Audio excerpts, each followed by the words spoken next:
Nothing had grown in that field for 12 years. They called it the dead pit. Acid, salt, not a single worm 3 shovel depths down. That's where they sent the gray farmer whom the whole village had already buried alive.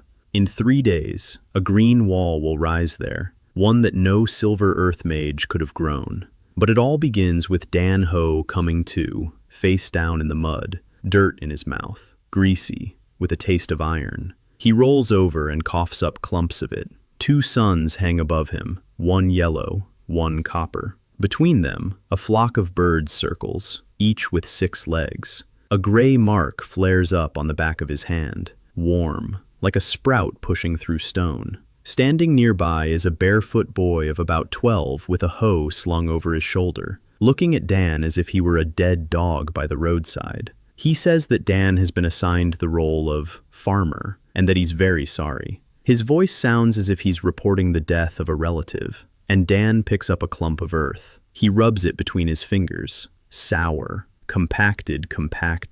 The nitrogen deficiency is so severe that even the weeds are barely surviving. He looks at the boy and smiles, and says that the kid has no idea how lucky he is. Because in Edenroth, the gray class is a death sentence. 500 years ago, the goddess of the call descended to the people and carried out the great distribution. Since then, everyone at 16 is assigned a class. The gold are at the top, holy knights, archmages, dragon slayers. The system is unlocked for them. The silver are below them, swordsmen, healers. The bronze are even lower, and the gray are at the very bottom, farmers, porters, laundresses. They have no system, no skills, no interface, no experience points. Just work until they die, without a single chance to rise up. The boy's name is Tobin. He is the son of a farmer and the grandson of a farmer, and he knows that the same fate awaits him. He speaks of it so calmly that Dan feels uneasy. He leads Dan through the village of Greenshaw, 3 dozen gray stone houses, a mill with a warped wheel, and the fields around them look as if a plague has swept through them. Half are overgrown with weeds. A quarter lies bare. The Grey Blight has been creeping in from the north for 3 years now. Harvests are failing. In 2 winters, the village will die out. Village elder Olden Ashford greets Dan with the look of a man who's found a dead rat in the pantry. He asks what Dan can do. Dan says he knows how to work the land. Olden laughs wearily and assigns him the worst plot on the edge of the village, a sour, swampy corner. Dead pit. Nothing has grown there in 12 years. Olden expects the gray-haired man to start haggling or whining, but Dan nods and goes to take a look. And this is where the strangest part begins. The pit is thoroughly ruined. The acidity is off the charts. Stagnant water. All organic matter has been washed away. A salt crust. But Dan had seen this before, in a past life, on plots of land considered hopeless after industrial pollution. For 24 years, he'd studied soil and plants, not because he was assigned to the class, but because he loved it. He walks around the plot 3 times. He bends down. He rubs the soil between his fingers. He sniffs it. He puts a small piece on his tongue. Behind the fence, an old herbalist sees this and traces the sign of the goddess in the air. And Dan understands. It's acidic, depleted, but not dead. Deeper beneath the surface, life still slumbers. He needs 3 things. Ash from a blacksmith's forge to neutralize the acidity, clean water from the river upstream, and nettle seeds, a local weed that everyone considers poisonous trash. But the nettle takes nitrogen from the air and transfers it into the soil through its roots. Free, endless fertilizer. You just have to know how. Tobin begs the blacksmith for 2 buckets of ash and returns with a scratch on his cheek. Dan spreads the ash not evenly, but according to a pattern. More where it's more acidic, less along the edges. He makes furrows, not straight but curved along the ridge so that water flows toward the center and soaks the entire area. Tobin watches with his mouth agape. The locals always plant in straight rows, but Dan is drawing on the ground something halfway between a spiral and a maze, and the rune on his palm pulses in time with every strike of the hoe. He doesn't notice that yet. At dawn, he begins planting, nettle and oats alternating across the furrow. One fixes nitrogen, the other takes it up, a natural conveyor belt. He places each seed by hand, embryo side up, at the exact depth. Tobin asks why it has to be so complicated. Everyone just tosses a handful and covers it up. Dan explains that if a seed lies face down, the sprout loses 2 days unfolding. If they're too close, they choke each other. Each seed should lie like a person in bed, comfortably, with room for arms and legs. Tobin laughs. Dan doesn't pour water from above. He channels it through thin furrows, drop by drop. The water flows through the soil like veins. Drip irrigation, a technology that doesn't exist in Edenroth. There, they pour water by the bucketful and wonder why the soil becomes as hard as stone. On the third day, the sprouts appear, green dots in every furrow, straight as a ruler. Tobin runs to get the village elder. Olden arrives, takes off his hat, and says nothing. Sprouts at dead pit in 3 days. That's impossible. Normal oats take 7 days to sprout, but this one is thick, succulent, and dark green. You only see that on the best soil. By evening, half the village has come to watch. They stand behind the fence and say nothing. In their eyes are disbelief, fear, and a hope they're afraid to voice aloud. How did a gray farmer without the system do what not even a single silver earth mage could? By the 6th day, a green wall of grain up to his waist. The grains are twice as large as usual, and Dan begins to feel the roots, not with his eyes, not with his mind, but as a vibration in the palm of his hand. Every little knot where bacteria convert air into food. This wasn't part of his past life. Back then he could analyze the soil, but here he has become one with it. The rune glows constantly, a warm gray light, like coals in a furnace, and Dan understands. This is his system. Not windows and numbers, not a skill tree that levels up by killing monsters, but a direct connection to the earth that grows stronger with every correct action. The first branch opens on its own, life control. He stands in the middle of the oats, listening to the roots drinking water, and realizes he can ask them to drink more slowly, and they obey. On the 7th day, Olden arrives alone, without an entourage. He takes off his hat and doesn't put it back on until he leaves. He asks one thing: is it possible to do the same with other fields? Dan replies that it is possible, but it takes time and people willing to learn.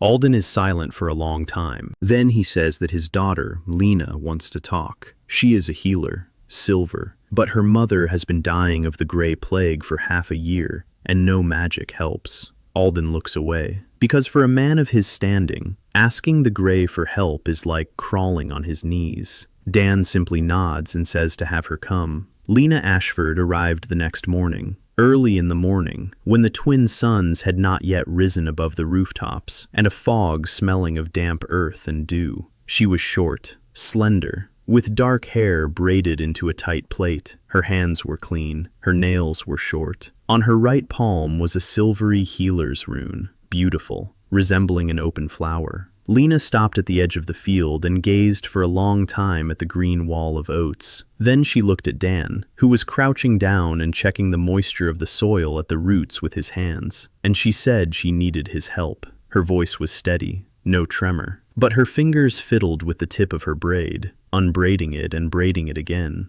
Dan stood up. He brushed off his hands. He asked what had happened to her mother. Lina told him. The Grey Plague, a disease that has been creeping down from the north for the 3rd year now. It starts with a cough, then weakness, then the skin turns gray, then the person stops getting up, then they die. Healing magic relieves the symptoms for a day, sometimes for 2, but the disease returns every time, like a weed whose top has been cut off but whose root remains untouched. Lina said this and fell silent, and in that silence, Dan heard what she hadn't said. That she was a silver-class healer, the pride of her family, the hope of the village, and she couldn't cure her own mother. That her great gift had proved useless against the only illness that mattered. That, for the first time in her life, she felt betrayed. Dan asked to be taken to her mother. The village headman's house was the largest in the village. 2 stories, stone walls, real glass windows. Lina's mother was lying in a room on the 2nd floor. The room was clean, bright, and absolutely sterile. Not a single flower, not a single plant. The windows were closed. The air was dry and heavy with the smell of medicinal ointments. The woman's name was Marin. She was 42, but she looked 60. Gray skin, chapped lips, dull hair on the pillow. Her breathing was weak and raspy. Dan walked over. He looked at her. He looked around the room. He looked out the window at the street. Then he asked Lina what her mother was eating. Lina listed broth, bread porridge, an herbal decoction made from temple herbs, boiled turnips. Dan asked how long it had been since her mother had eaten anything green. Lina, fresh greens, vegetables. Lina said that during the plague, temple regulations prohibited fresh plant-based foods. It is believed that the disease comes from the earth, and anything that grows from the earth can exacerbate it. Dan didn't say a word, but his hands clenched, because he had heard the most terrifying thing a person knowledgeable about nutrition could hear. A patient suffering from exhaustion had been deprived of their only source of vitamins and minerals. The temple's instructions did not cure the disease. It was killing the patient. He returned to his plot. He gathered young nettle leaves, the most tender ones, from the tips, where the concentration of iron and vitamins is highest. He scalded them with boiling water to remove the stinging hairs. He mashed them into a paste. He added a pinch of ash, not blacksmith's ash, but wood ash, pure, from the birch log that Tobin had brought the day before. Ash is potassium. The heart needs potassium. Marin has a weak heart. You could tell by her breathing. Then Dan cut 3 stalks of oats, young, green. He squeezed the juice out of them, cloudy, greenish, smelling fresh. The juice of young oats is rich in B vitamins, the nervous system, tissue repair, everything an exhausted body needs. He mixed the nettle porridge with the oat juice and a drop of honey, which he'd traded with Tobin for a handful of large grains. The result was something between porridge and a drink, green, thick, unappealing, but life-giving. Lina looked at it skeptically. The priestess of the Temple of Sally stood in the doorway, watching with open hostility. She said that feeding a patient afflicted with the wind, food from the earth, was heresy, that it contradicted the teachings of the goddess, that if Marin's condition worsened, she would personally write a report to the Order's chancellery. Dan listened. Then he looked at Lina, not at Sally, at Lina, and he said that this was her mother, and it was her decision. Lina stood between them, the priestess behind her, the gray-haired farmer in front of her, the temple's instructions against the green porridge, the authority of the goddess against a stranger with dirty hands. Lina undid her braid. She braided it again. She took the bowl from Dan's hands and carried it to her mother. Marin couldn't eat on her own. Lina fed her with a spoon, in small portions, slowly. Dan stood by the window and looked out at the street. He thought about how, in his past life, millions of people had died from the same thing. Not from disease, from ignorance, from fear of food, from instructions written by people who had never seen what they were banning grow. Marin ate half of it and fell asleep. Dan said he'd come back tomorrow, and the day after tomorrow, and every day until she got better. Lina walked him to the door. At the threshold, she stopped and asked how he knew all this. Dan thought for a second, and replied that his mother had been a farmer, and so had her mother, and that in their family, they knew that the earth doesn't kill. The earth feeds, if you let it. A week passed. Dan came every day. He varied the ingredients. The first 3 days, nettles and oats. On the 4th, he added wild sorrel he'd found by the river, vitamin C. On the 5th day, he found a bush in the woods behind the village with small black berries that the locals considered poisonous. He tasted one, not poisonous, sour, tart, similar to black chokeberry, antioxidants. On the 6th day, he brought Marin a bunch of what Agnes the herbalist behind the fence called dead wormwood. Dan rubbed a leaf between his fingers and sniffed it. Not wormwood, a wild version of spinach, with twice the iron content. He showed it to Agnes. He explained that it wasn't a weed, but food. that if you pour boiling water over the young leaves and let them steep, you get a drink that helps with anemia.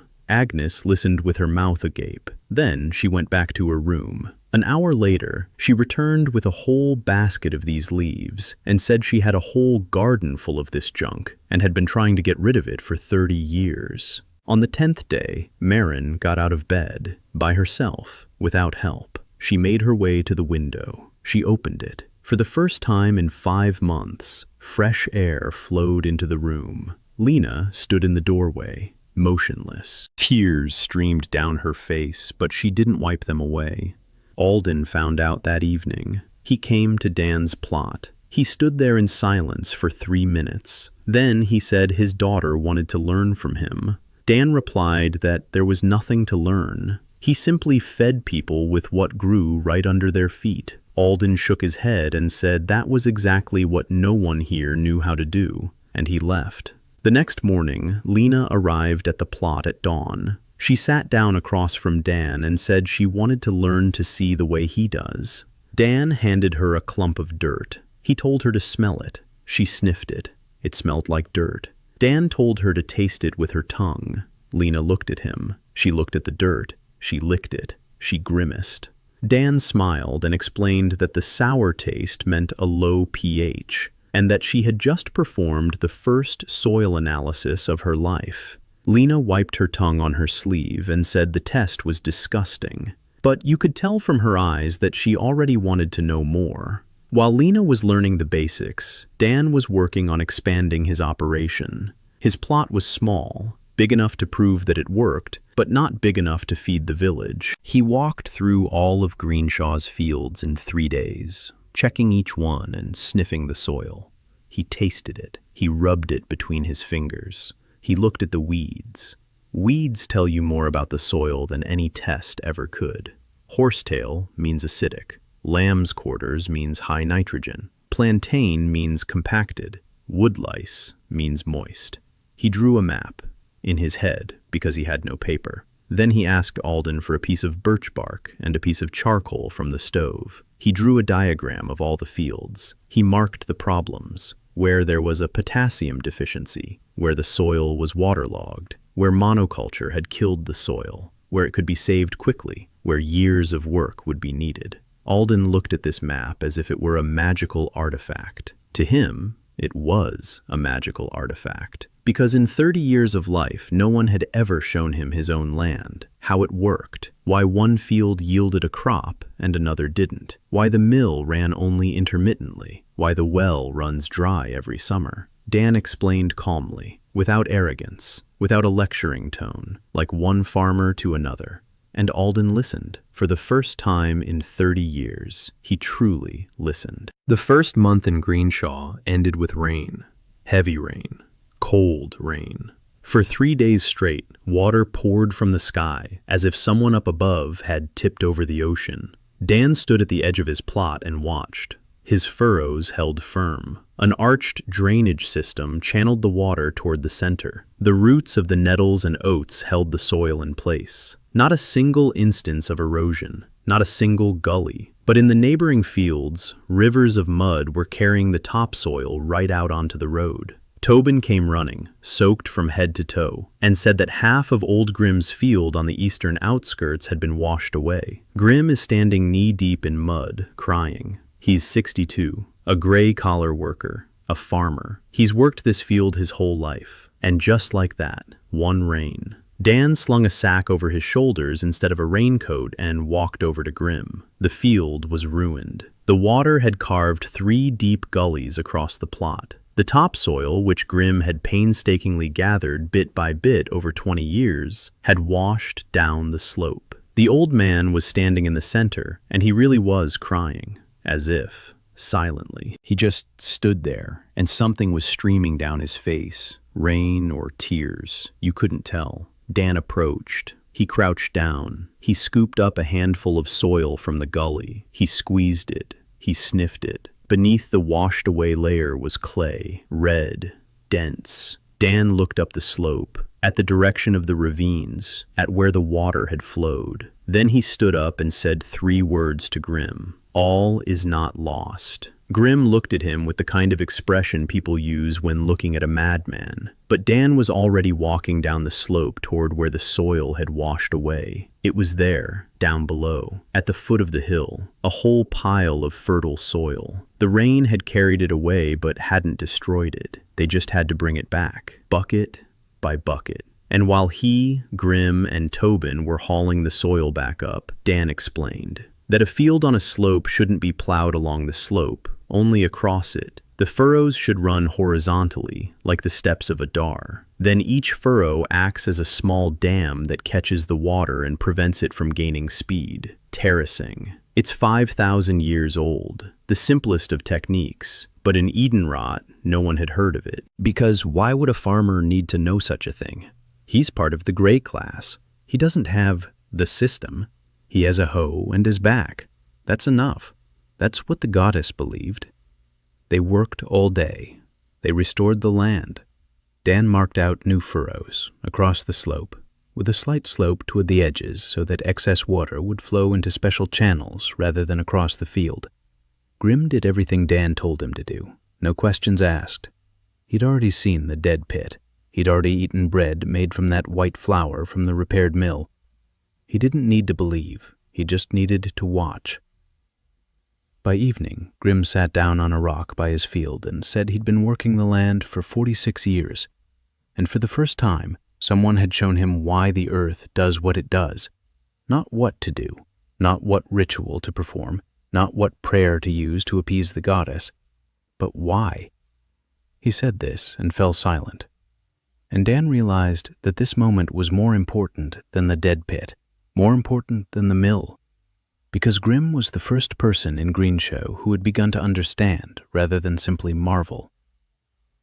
Rumors about Dan spread like the roots of his nettle patch. Quietly, underground, but unstoppably. By the end of the first month, 3 neighboring villages knew about the strange gray farmer from Greenshow. They knew that at Dead Pit, the oats stood as tall as a man, that the village headman's sick wife was getting up and walking, that the mill was turning so fast the millstones were humming. Most didn't believe it. Fairy tales. Nonsense. A gray-class mage cannot do what even a silver-class mage cannot. But some came to look, and they left in silence, with the kind of expression that comes over people's faces when their familiar world suddenly wavers and shifts. Among those who came was Hayley Morgan, the blacksmith Bran's daughter. She didn't come to look at the oats. She came to look at the man who had humiliated her father. That's how she saw it. Bran had struggled with the mill for 3 years. For 3 years, people had called him clumsy behind his back. And then some gray outsider came along and, in half a day, did what Bran couldn't. Hayley is 16,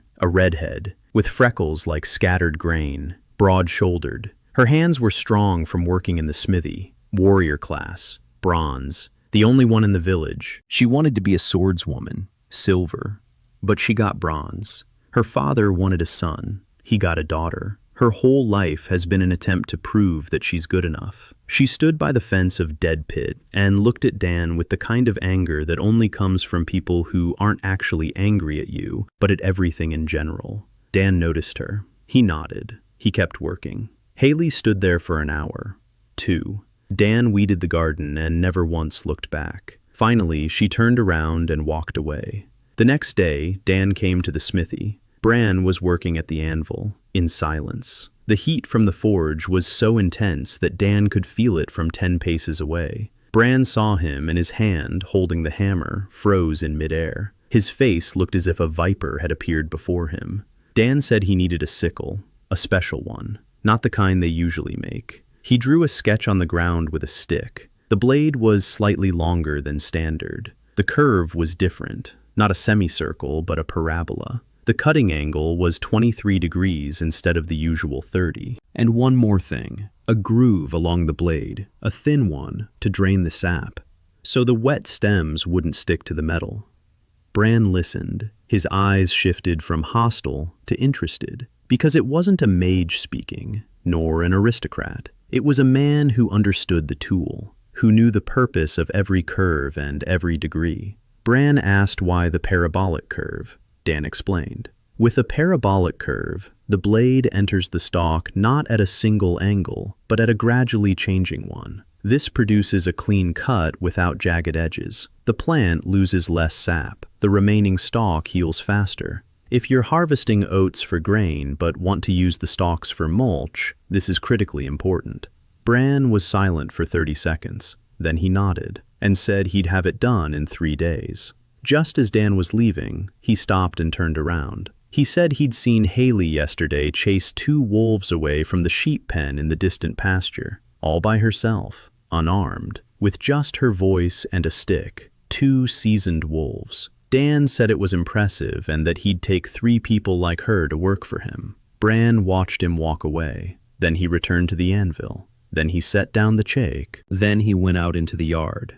Hayley was sitting behind the forge, sharpening her old training sword. Bran walked over and sat down beside her. He was silent for a minute. Then he hugged his daughter. Hayley froze like a statue, because her father hadn't hugged her since she was 8. She didn't know what to do. She didn't know where to put her hands. She didn't know what this silence meant, or what those heavy hands on her shoulders meant. She just sat there and breathed. And then she slowly rested her head on his shoulder, and she sat like that until it got dark. The next morning, Hayley went to Dan's plot. Not to the fence, to the plot itself. She stood in front of him. Her arms were crossed over her chest. Her chin was lifted. She said she would protect him. Dan looked up from the garden bed and asked, "From whom?" Hayley said, "From everyone. From wolves, from bandits, from the Order, from the Inquisition, from anyone who looks at me askance." Dan thought for a second. Then he handed her a hoe. Hayley looked at the hoe as if it were an insult. Dan said that if she wanted to protect him, she had to understand what she was protecting. And for that, she needed to know how the earth worked. And the first lesson began with weeding. Hayley stood there. She watched. For 3 seconds, it seemed as though she was about to turn around and walk away. Then she took the hoe, and with such fury she plunged it into the garden bed that she pulled up a clump of oats along with the weeds. Dan calmly showed her the difference between oats and weeds. Hayley listened. She gritted her teeth, but she listened. The sickle was ready in 2 days. Bran brought it himself to the plot. It was the first time the blacksmith had ever crossed the border of Dead Pit. The sickle was beautiful. The blade was parabolic, just as Dan had requested. The drainage groove was perfect. The steel was polished so that it reflected the twin suns. Bran said it was the best work he'd done in 5 years. Because for the first time, someone had explained to him why. Not what to forge. Why. Dan took the sickle. He weighed it in his hand. It fit into his palm as if it had been made for it. Dan walked to the edge of the oat field. He stood still. He exhaled. He raised the sickle, and he cut the first bundle of stalks in a single motion. The cut was clean, even. The stalks felt like silk in his hand, and at that moment, something happened.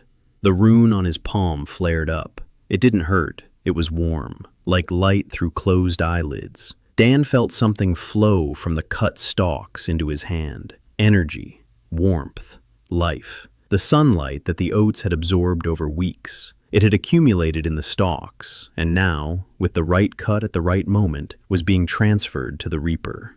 The power of the harvest. The third skill. Bran and Hayley were watching. They saw neither the rune nor the glow. They saw only Dan cutting the oats, and freezing for a second with an expression as if he had heard music that no one else could hear. The second month began with the tax collector. He rode in on horseback along the main road at noon, when the twin suns were at their zenith and the shadows were short, thin, tall, wearing a black doublet with a silver clasp shaped like a set of scales, the emblem of the royal treasury of Westmark. His name was Lothar. He visited Greenshow twice a year, and each time he left with a wagon load of grain or a sack of coins, or both. Olden met him at the gate as one meets the dentist's toothache. With his usual patience and the knowledge that it would be unpleasant, Lothar dismounted. He looked back. He saw the dead pit, which was now no longer the dead pit, but a green rectangle in the middle of the gray fields. His eyes narrowed. He asked what it was. Olden began to explain. Lothar didn't listen. He walked toward the plot. Dan was kneeling by the garden bed, checking the root system of the nettle plant with his fingers. He could now sense the roots without digging. He simply placed his hand on the ground and listened. His control over life was developing every day, in small steps, not leaps. Yesterday, for the first time, he was able to slow the growth of a single stalk that was stretching too quickly and stealing light from its neighbors. He didn't kill it, he didn't stop it, he simply asked it to wait, and the stalk obeyed. It sounds like madness, but in a world with 2 suns and 6-legged crows, madness has a different threshold. Lothar stopped at the fence. He looked at the oats, at the nettles, at the arched furrows. Then he looked at the rune on Dan's palm. Gray, a sprout through stone, a farmer. Lothar took a thin, leather-bound book out of his bag, the Compendium of Tax Regulations of the Kingdom of Westmark.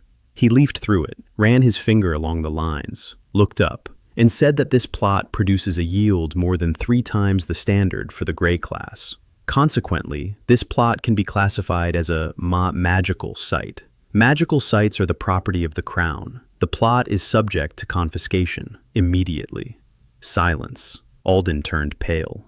Hayley, who was standing 10 paces away with a hoe on her shoulder, stepped forward. Dan raised his hand. Hayley stopped. Not because he was the boss, because his face was completely calm. And Hayley had learned one thing over the past month. When Dan is calm, it means he's thinking. And when he's thinking, it means he's already made up his mind.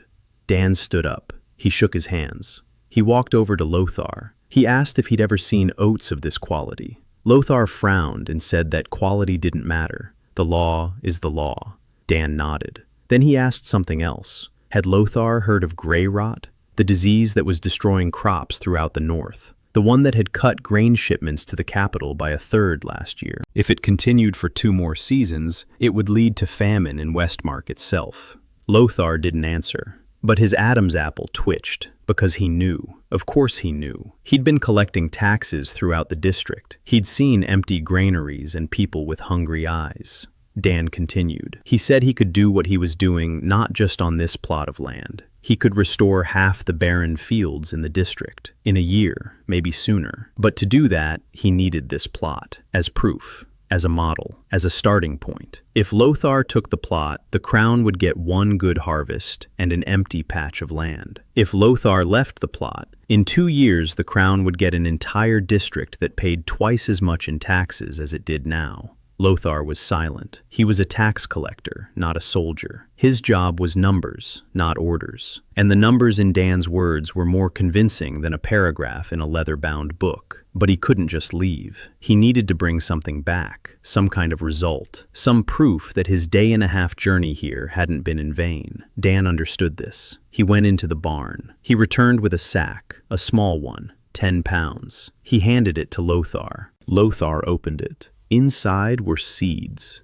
golden, large, hand-selected, 1 by 1. Dan said it was a new variety of oats that grows 3 times faster than usual on poor soil. 1 bag of seeds is worth more than the entire annual harvest of this plot, because from these seeds you can grow oats that will produce the next generation of seeds, and so on, ad infinitum. This isn't just grain. It's the future. Lothar looked at the seeds, then at Dan, then back at the seeds. He closed the bag. He put it in his saddlebag. He mounted his horse and rode off without saying another word. Olden exhaled as if he'd been holding his breath for 10 minutes. Dan knew this was a temporary solution. The collector had left, but he'd be back. And when he returned, he'd bring someone more powerful with him. Because seeds are good, but the system doesn't run on seeds. The system runs on fear, on hierarchy, on the belief that the working class can't create value. And Dan had just created value that didn't fit into any category. That's dangerous, for everyone.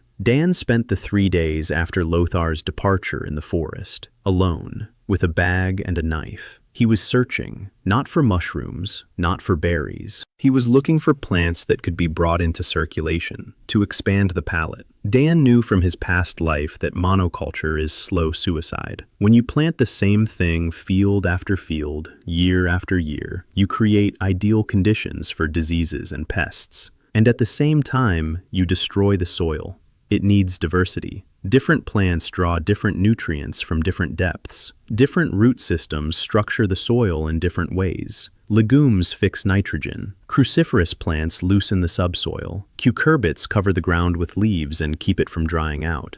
The forest around Greenshow was full of plants that the locals ignored or considered poisonous. Dan found them. He tasted them. He sniffed them. He chewed on the leaves. He ground up the roots. He wrote down his findings on birch bark. By the end of the third day, he had 18 species that could be domesticated. Wild onions with a sharp, spicy flavor. A root vegetable similar to parsnips but sweeter. A legume similar to peas. A creeping vine with small, sour fruits. Each of them could take its place in the crop rotation. Each served a specific purpose. Lina walked with him. She wrote down everything he said on the scraps of birch bark she always carried in her bosom. She asked questions.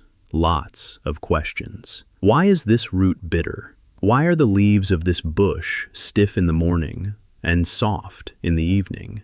Why do some plants reach for the light while others hide in the shade? Dan answered, in detail, without oversimplifying. Because Lina was smart, sharp. She grasped things on the fly. Her healer's mind was accustomed to working with living systems, with the body, with illness, with symptoms and causes. And now she was applying that way of thinking to plants, and she was succeeding.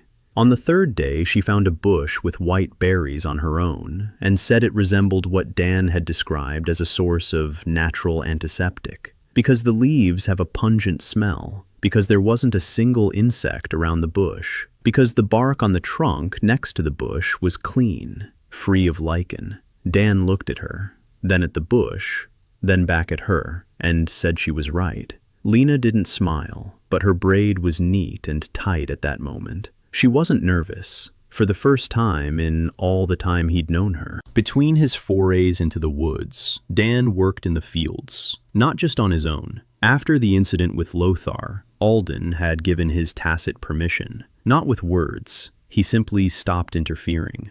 Dan walked over to Old Grim's field and showed him how to rotate crops properly. He walked over to Widow Mary's plot and explained that her turnips weren't growing well, not because the land was cursed, but because planting turnips 3 years in a row had depleted a specific layer of soil, and she needed to plant something else. Peas. They'll replenish the nitrogen in a single season, and next year, the turnips will be 3 times as big. Widow Mary listened suspiciously at first, then with interest, then with such eagerness as if Dan were handing out gold, because to her, that was gold. Knowledge. Concrete. Practical. Applicable. Not a prayer to the goddess, not a priest's blessing, but a simple human understanding of why the earth does what it does. Priestess Sally didn't give up. She came to every field where Dan worked. She stood off to the side and watched. Then she would go back to the temple and write something down in a thick book. Dan knew she was writing a report. For someone up there, for the Order, or for the Inquisition, or for both. He didn't interfere with her. He didn't argue. He didn't try to change her mind. Because Sally believed, truly, that the goddess of the call had given people their classes out of love, that hierarchy was order, that the gray classes were at the bottom because that was how it should be, that a farmer who grew the impossible wasn't performing a miracle but committing heresy. Dan couldn't argue with that belief. He could only continue doing his work and hope that the results would speak louder than words. By the end of the second month, Dead Pit had changed. It was no longer just a plot of oats and nettles. Dan had planted it according to a full crop rotation plan.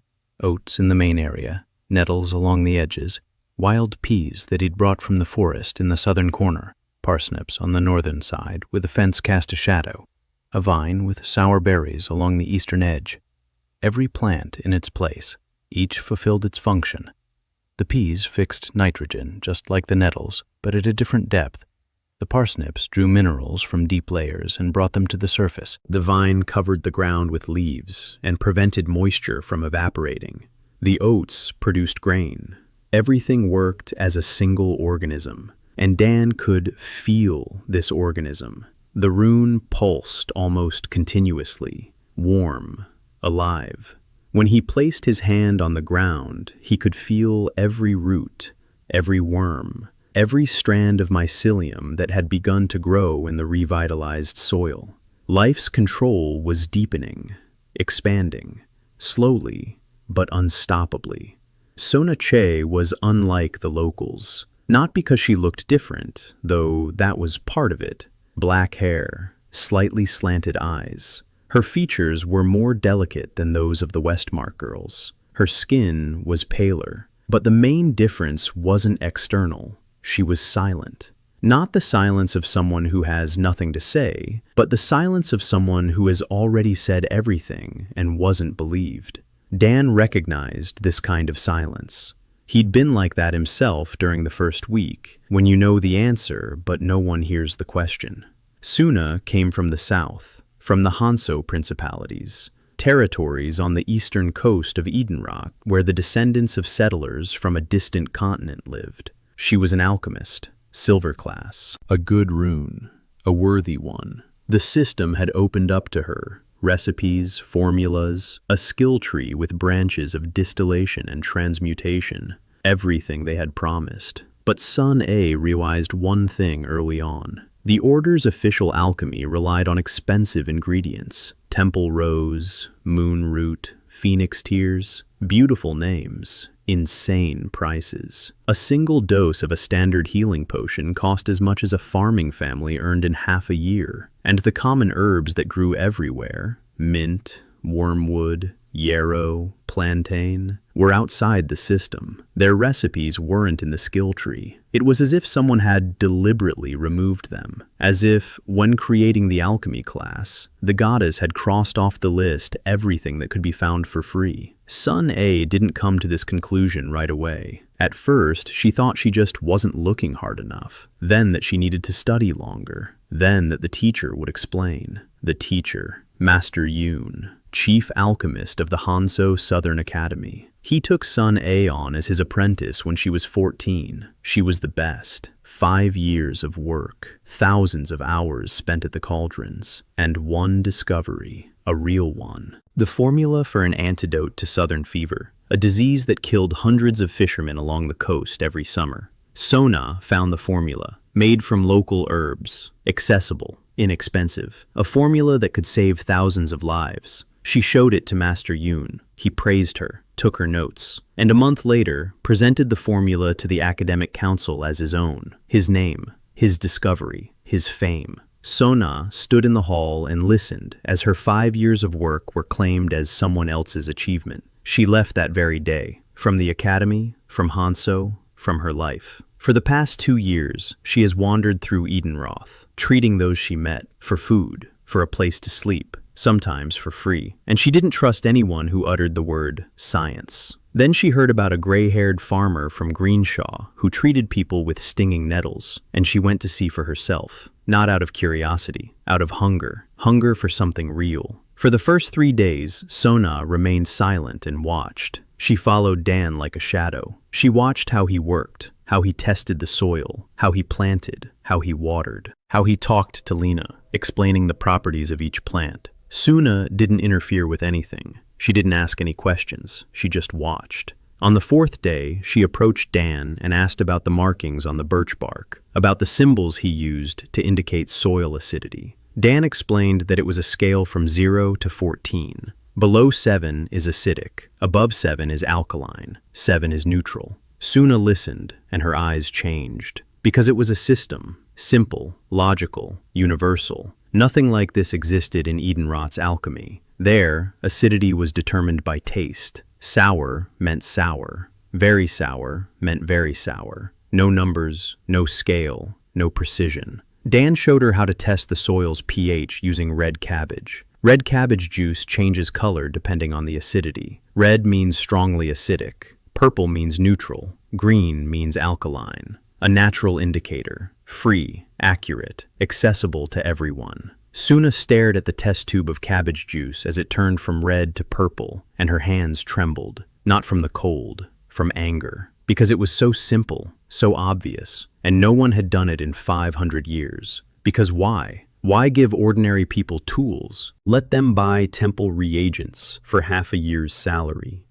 On the 5th day, Sun Ah started working, not on Dan, with Dan. She brought her bag. She opened it on the table in the village headman's house, where Olden had set aside a corner for her. Inside were dozens of vials, bundles of dried herbs, a mortar, small scales made of yellow copper, knives of various shapes, and a thick notebook filled with fine, sharp handwriting, her own notes. 2 years of observations, recipes made from local herbs, not from the system, from experience, from trial and error, from sleepless nights spent tending to the sick who couldn't afford the temple potion. She showed the notebook to Dan. He leafed through it as silently as she had leafed through his birch bark notes.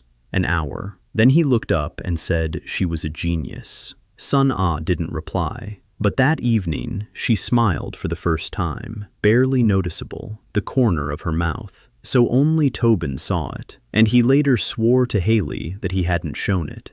Their first project together was simple: cider, non-alcoholic, medicinal.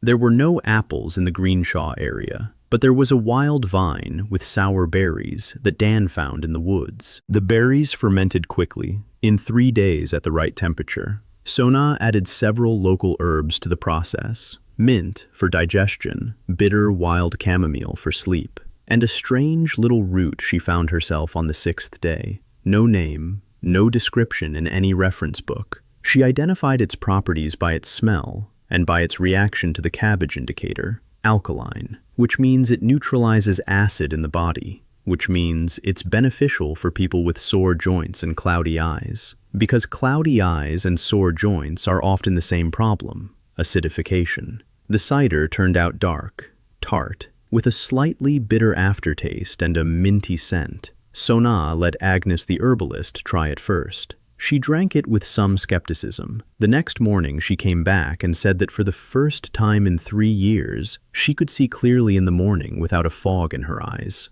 On the 2nd day, Grim came. On the 3rd, his wife. On the 4th day, there was a line of 8 old men waiting at Sona's door. Dan watched this with quiet joy. Sona had found her place, not with the master, not with the system, her own. And she was blossoming, not on the outside, on the inside. Her silence, once lifeless, was coming alive. She began to explain the basics of alchemy to Lina. Real alchemy, not temple alchemy, about extraction, about concentration, about solvents and catalysts. Lina soaked it all up like a sponge. Something new began to take shape between the two of them. Not magic, not science. Something third. Dan's farming knowledge, Lina's healing intuition, Sun A's alchemical precision. 3 approaches to the same task: how to understand life, how to help it grow.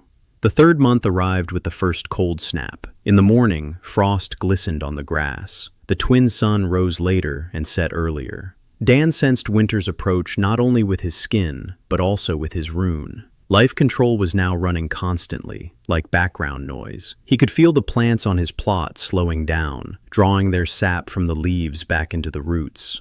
How the earth was preparing to sleep. It was beautiful and unsettling. Because winter in Greenshaw isn't just an abstract season, it's death. For a village that's barely making ends meet. For the sick and the elderly. For children whose winter diet consists of porridge made from last year's grain and water. Dan began preparing long before the first snow. He knew he had to do 3 things: harvest as much as possible before the frosts, preserve it, and plant seeds for the second harvest, the winter one, the one that never comes to Edenroth. The first part was simple. The oats had ripened. Dan reaped them with his sickle from Bran, and every cut filled his rune with warm light. The power of the harvest flowed through his hands like hot milk. Not much, not enough for anything significant, but it was there, and it was growing. With every precise cut, with every stalk harvested at the right moment, not too soon, not too late. When the grain was full but the stalk was still alive, when the sun's energy was at its peak but hadn't yet begun to dissipate, the exact moment. Like in music, like the pause between notes. Only a farmer could understand. He cut the nettles differently, not right at the root, leaving the stubs. They'll produce new shoots by spring, and he dried the cut leaves. Some for food, some for sun A, some for compost. Nothing went to waste. Not a single leaf, not a single stem, not a single seed. That was the principle. The earth gives, you take, but no more than you need, and you always give some back. The second part was more difficult: storage. In Edenroth, they stored vegetables simply, in the basement, in the dark, and by midwinter, half of it had rotted. Dan demonstrated 3 methods they didn't know here: fermentation, pickling, and smoking. Fermentation came first. He took a batch of wild cabbage he'd found by the river. He chopped it up, covered it with salt, packed it tightly into clay pots, covered it with a cloth, put it in a cool place. A week later, the cabbage had started to ferment. The smell was so strong that Hayley ran out of the house and said someone had died. Dan explained that this was supposed to happen. The bacteria living on the cabbage leaves convert sugar into acid. The acid kills harmful microbes, and the finished product can be stored for months, all winter long, without a cellar and without magic. Lina was the first to try it. She grimaced. Then she tried some more, and some more. By evening, she asked if she could take a pot home for her mother. Son A tasted it silently. Then she closed her eyes. Then she said that down south in Hanso, there's a similar method, but she thought they didn't know about it in Westmark. Dan replied that they really don't know about it in Westmark, but now they will. The next thing to be pickled was cucumbers, or rather their local equivalent, small, prickly fruits with watery flesh. The locals ate them raw and considered them tasteless. Dan covered them with a brine made of salt and water with the addition of wild horseradish leaves and garlic. 4 days later, the prickly, tasteless fruits had turned into crunchy, salty treats that made Tobin's eyes go wide, and they never returned to their normal size. He ate 5 in a row and asked for more. Dan set up the smoking process in an old stone shed on the outskirts. He hung up strips of dried meat that Olden had set aside from their supplies. Below, he placed a clay bowl filled with oak chips and coals. Smoke. Slow. Cold. 12 hours. The meat darkened. It dried out. It became as hard as wood, and it smelled so strongly that Hayley sat by them for 3 hours and wouldn't leave. Smoked meat keeps for half a year without a cellar, a year in a cool place. Dan knew that. Edenroth didn't. The third was the most important and the most impossible: a winter harvest.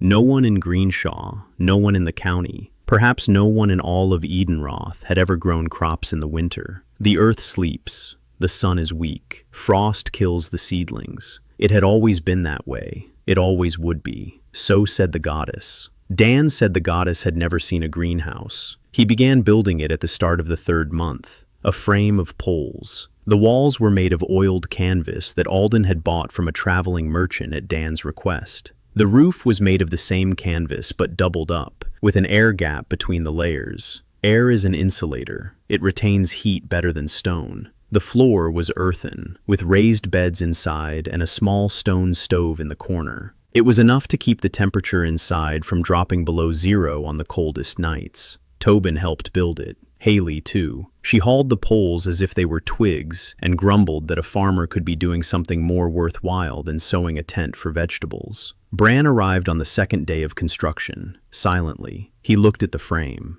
left, came back with a set of forged staples and hinges, said the frame would fall apart at the first gust of wind if it wasn't secured, and he started securing it.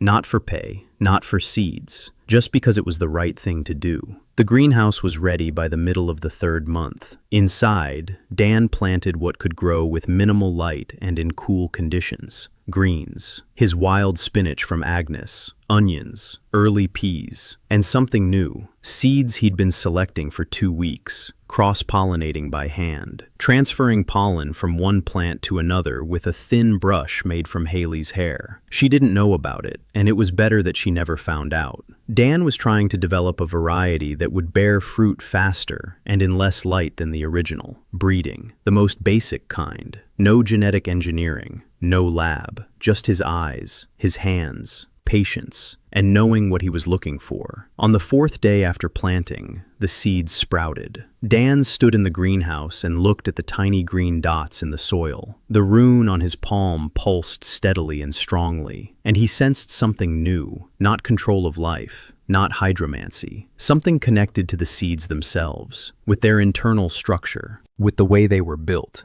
like a code storing information about everything this plant had ever been and everything it could become.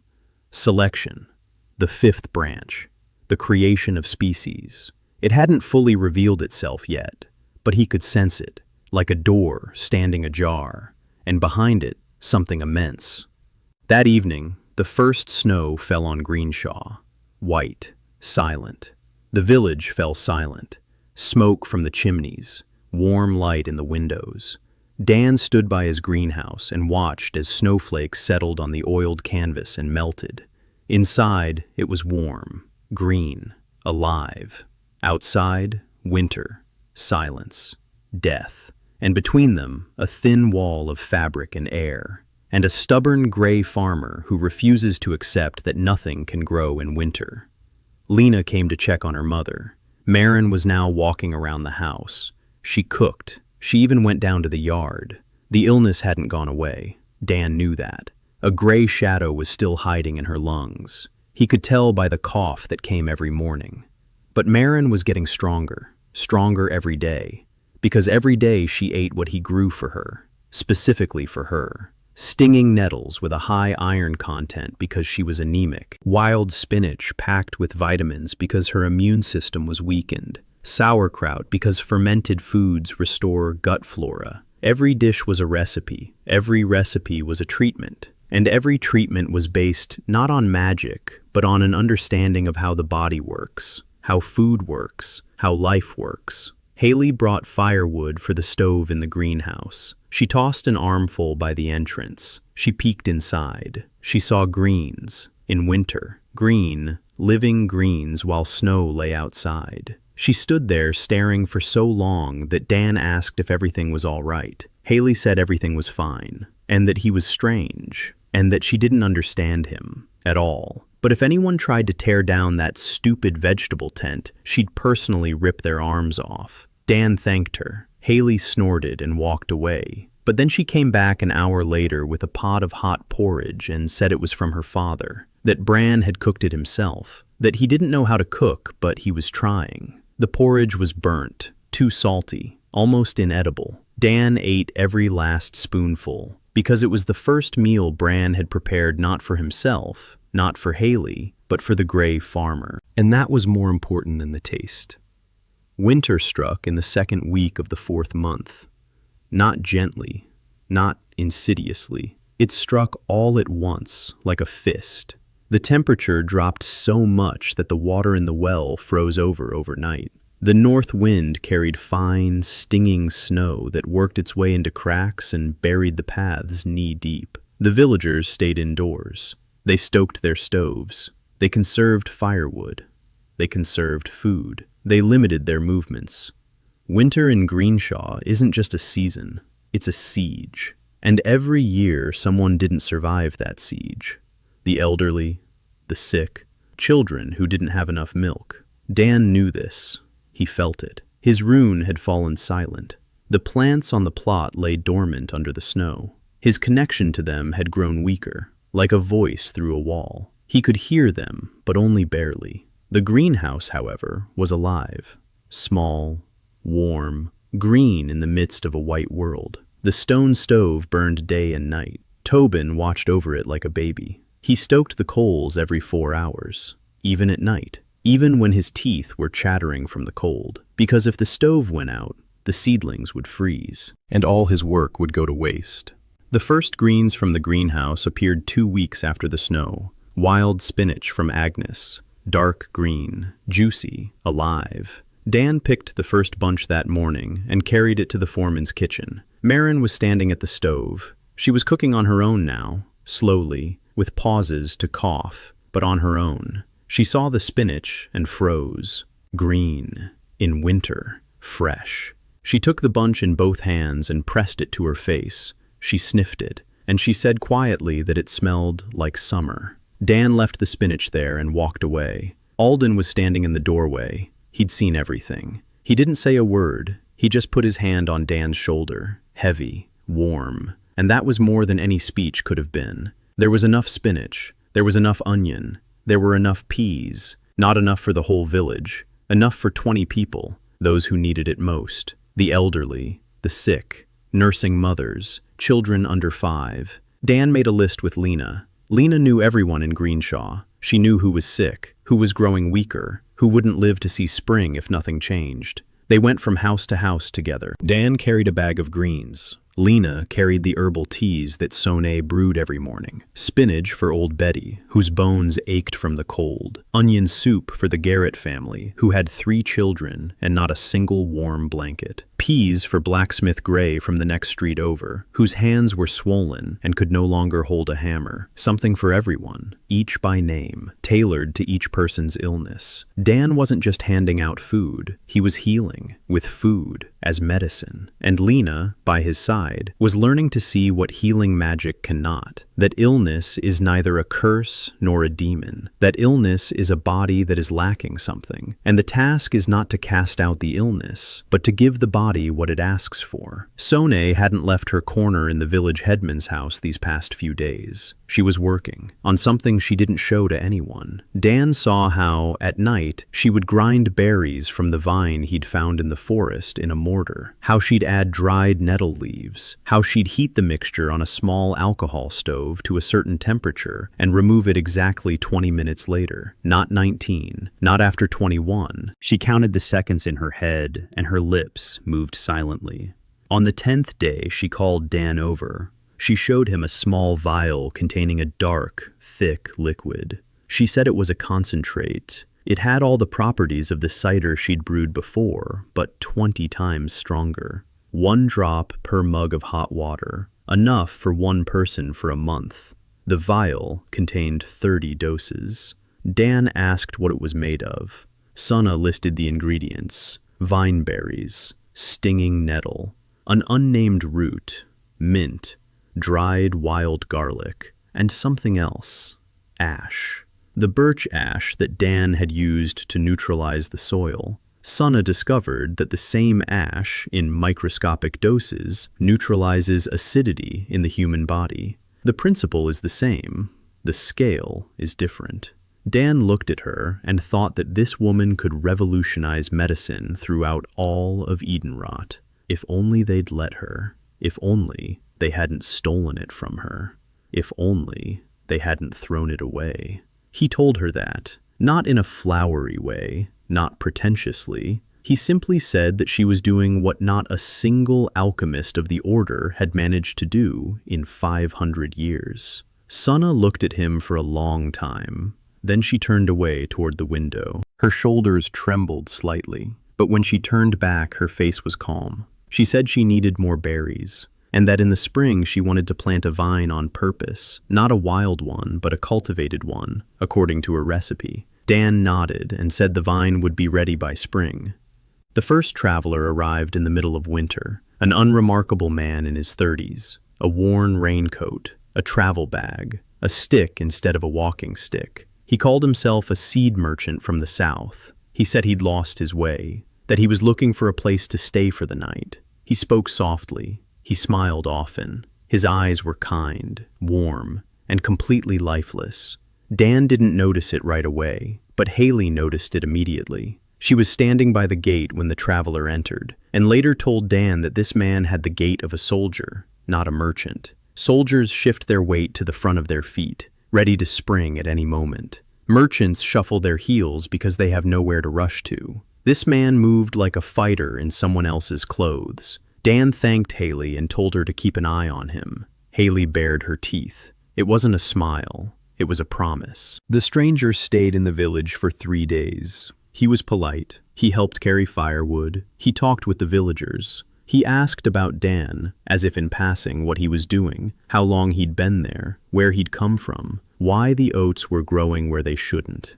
The villagers answered willingly because, in winter, any newcomer is an event. But their answers varied. Old Grim said that Dan simply knew the land better than anyone he'd ever seen. Widow Mary said he was a kind fellow and there was nothing strange about him. Agnes the herbalist said he wasn't of this world, but in a good way. And only the priestess Sally spoke plainly. She said that the Grey class couldn't do what Dan was doing, that it's abnormal, that it smacks of heresy. The Wanderer listened to Sally longer than anyone else. He nodded. He jotted something down in a small notebook he'd hidden in his sleeve. On the third night, he tried to sneak into the greenhouse, quietly, at 2 o'clock, while the village slept. He didn't know that Hayley was sleeping by the greenhouse, or rather, wasn't sleeping. She was lying in a sleeping bag against the wall, with a sickle sword within reach. When the greenhouse door creaked, Hayley stood up. The stranger saw the girl with the weapon and smiled. He said he just wanted to take a look, that he'd heard a lot about the miraculous plants,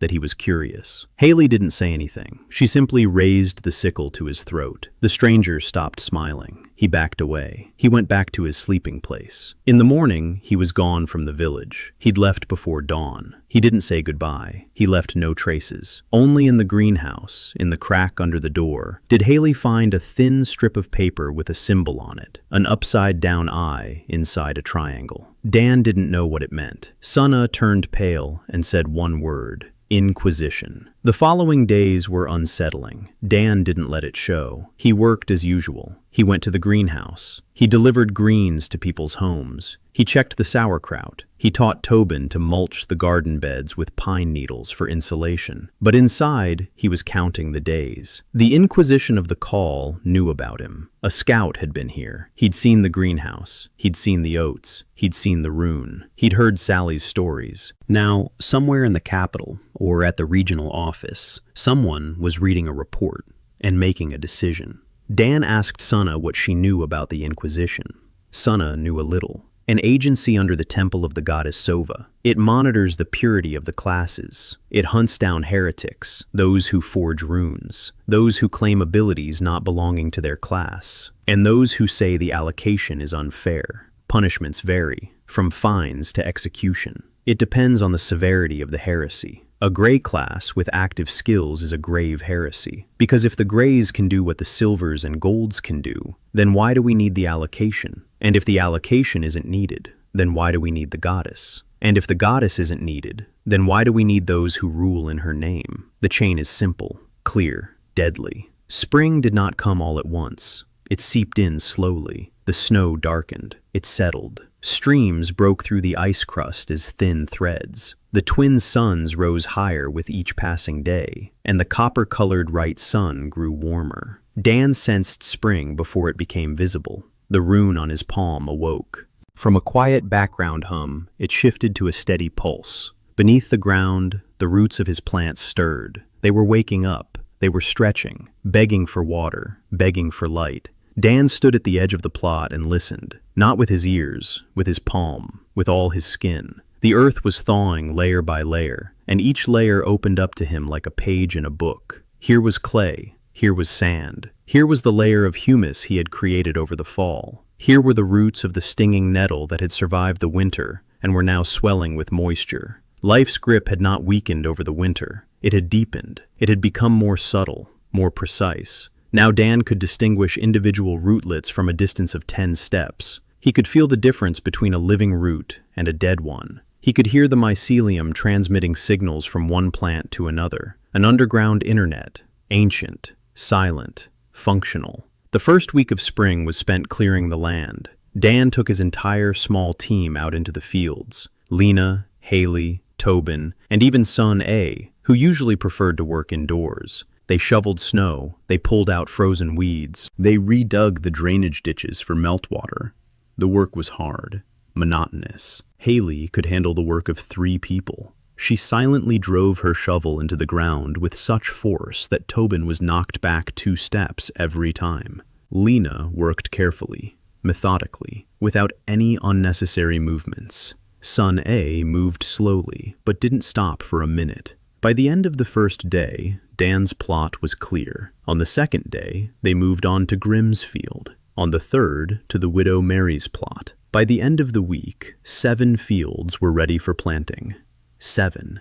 not just one. Dan was no longer working only on his own little plot. He was working for the whole village. Planting began with oats. Dan selected seeds from the fall harvest, the best ones, the largest ones, with the highest germination rate. He conducted a simple test. He dropped a handful of seeds into a bucket of water. The ones that sank were full and heavy, the good ones. The ones that floated were empty or damaged. Discard them. The simplest sorting method. 500 years, and no one had thought of it. Tobin looked at the bucket of water, then at Dan, then back at the bucket, and quietly asked why they didn't teach this. Dan didn't answer, because the answer was more terrifying than any question. They don't teach it because they don't want to, because a knowledgeable farmer is dangerous, because a farmer who understands his land no longer needs a priest to bless the crops for 10 silver coins.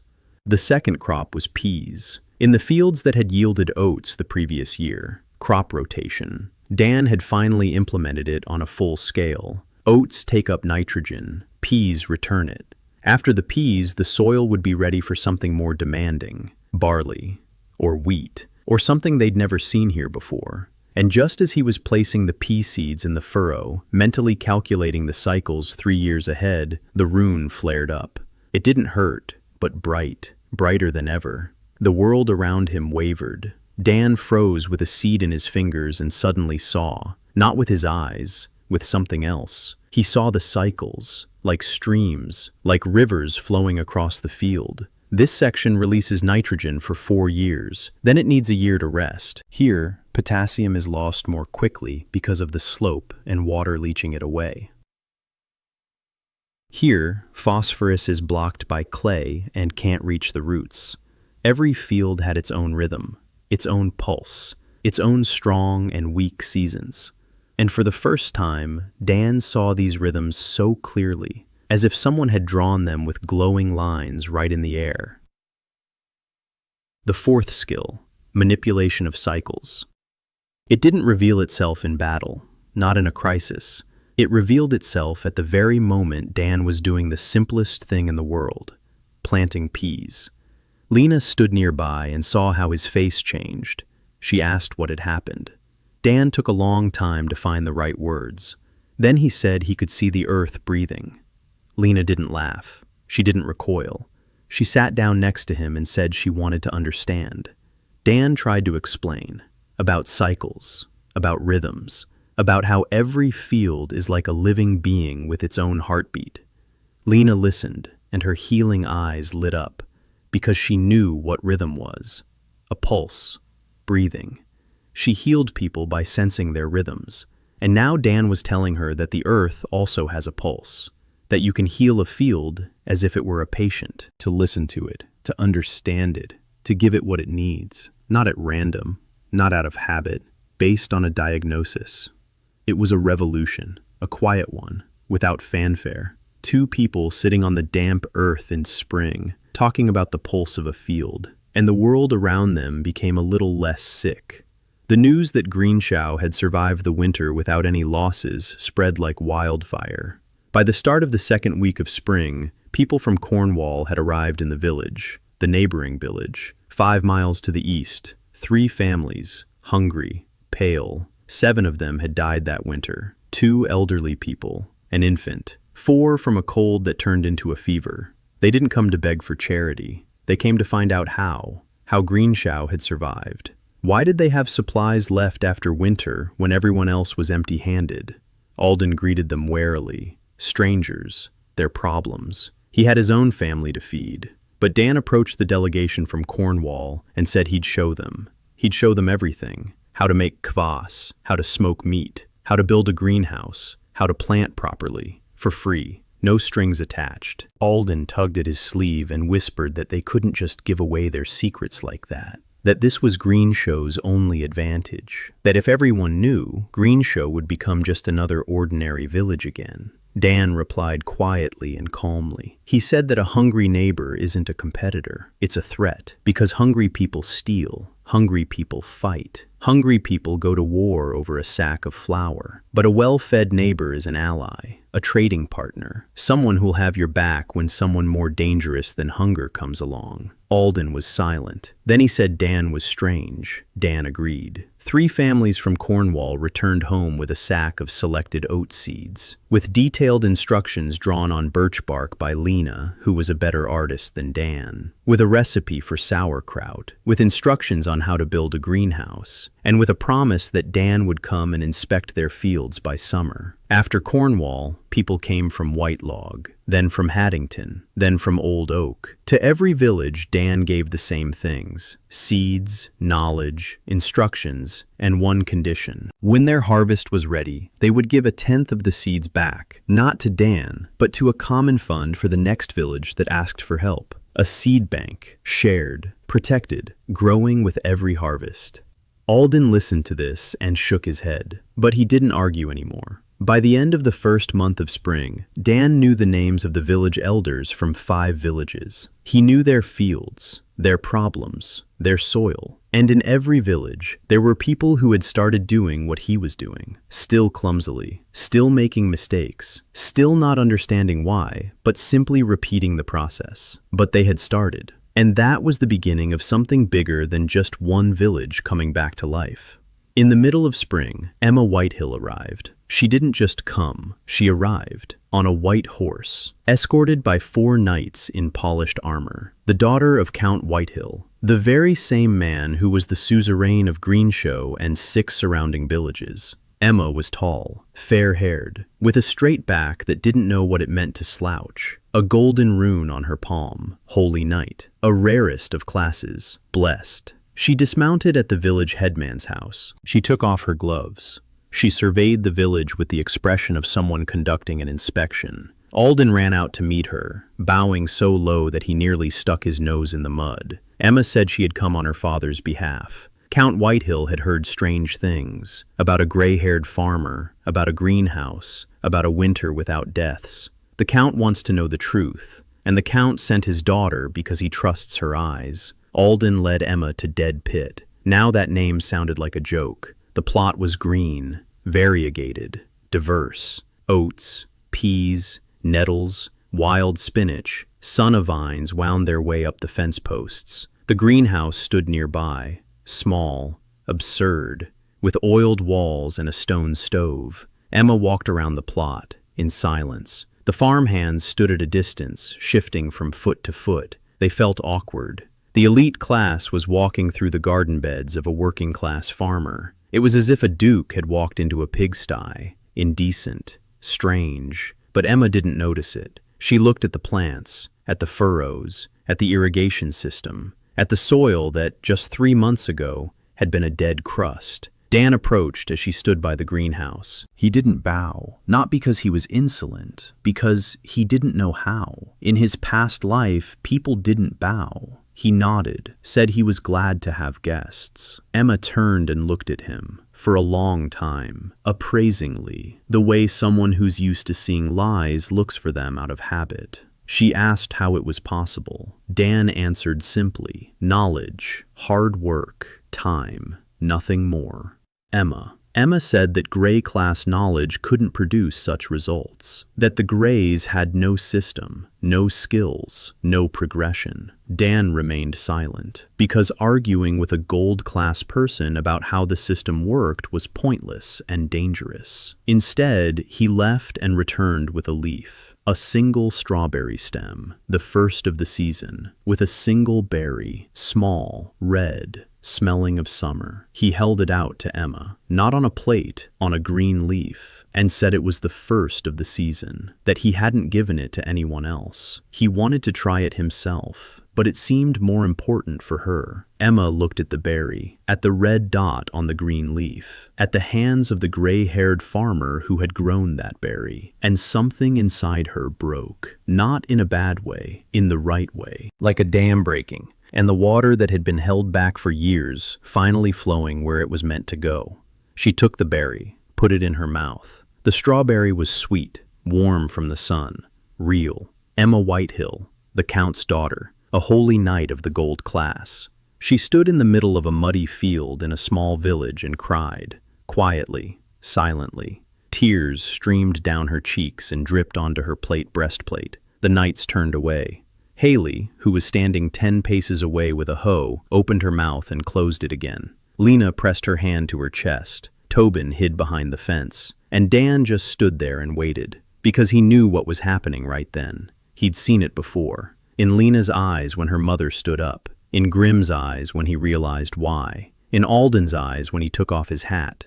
The moment when a person receives something for the first time, not because of merit, not because of class, not because of duty, just like that, because someone decided he needed it more. The summer of the first year. The fields around Greenshaw were so green, it hurt to look at them. The oats stood like a wall. Peas climbed up the stakes and covered the ground with lush greenery. The nettle patch at the edges of the fields spread so wide that bees from all over the area to it and buzzed over the purple flowers from morning till night. Honey. Dan hadn't planned on honey, but it appeared on its own. Because when you create a healthy ecosystem, it starts to grow in directions you didn't anticipate. Agnes dragged an old beehive out from behind the shed. The bees moved in 2 days. By midsummer, the first honey, golden, thick, with a hint of stinging nettle and wild mint. Tobin tasted it and sat with his eyes closed for 3 minutes. Then he said he now understood why the goddess had created bees. Dan thought it was unlikely that the goddess had created bees, but he kept quiet. Summer brought work, lots of work. In the morning, Dan would go out to the fields. He checked every plot, his own, Grima's, and Widow Mary's. The Garrett's field, which he'd helped plant in the spring, the fields where the new people were working. By summer, 6 more families had arrived in Greenshaw. Not refugees, settlers. People who'd heard about the village where no one had died that winter and decided they wanted to live right here. Among them was Margaret Caldwell, Maggie. She'd come on foot, with her 7-year-old son Theo in her arms. Not because he couldn't walk, but because he'd fallen asleep during the last mile. Tall, broad-shouldered, with a scar across her eyebrow, a bronze rune on her palm. Class, quartermaster. The widow of a swordsman who died in the rift a year ago. She had a farm, 10 acres, and not the slightest idea what to do with them. Maggie went straight to Dan. No bowing and scraping, no sob stories. She said she knew how to organize the movement of 500 wagons through a mountain pass in a blizzard, but she didn't know what to do with 10 acres of land, and she asked him to teach her. Dan looked at her, at the sleeping boy in her arms, at the scar, at the hands that were used to holding reins and counting cargo, and he asked her one thing. What did she do best? Maggie didn't hesitate for a second.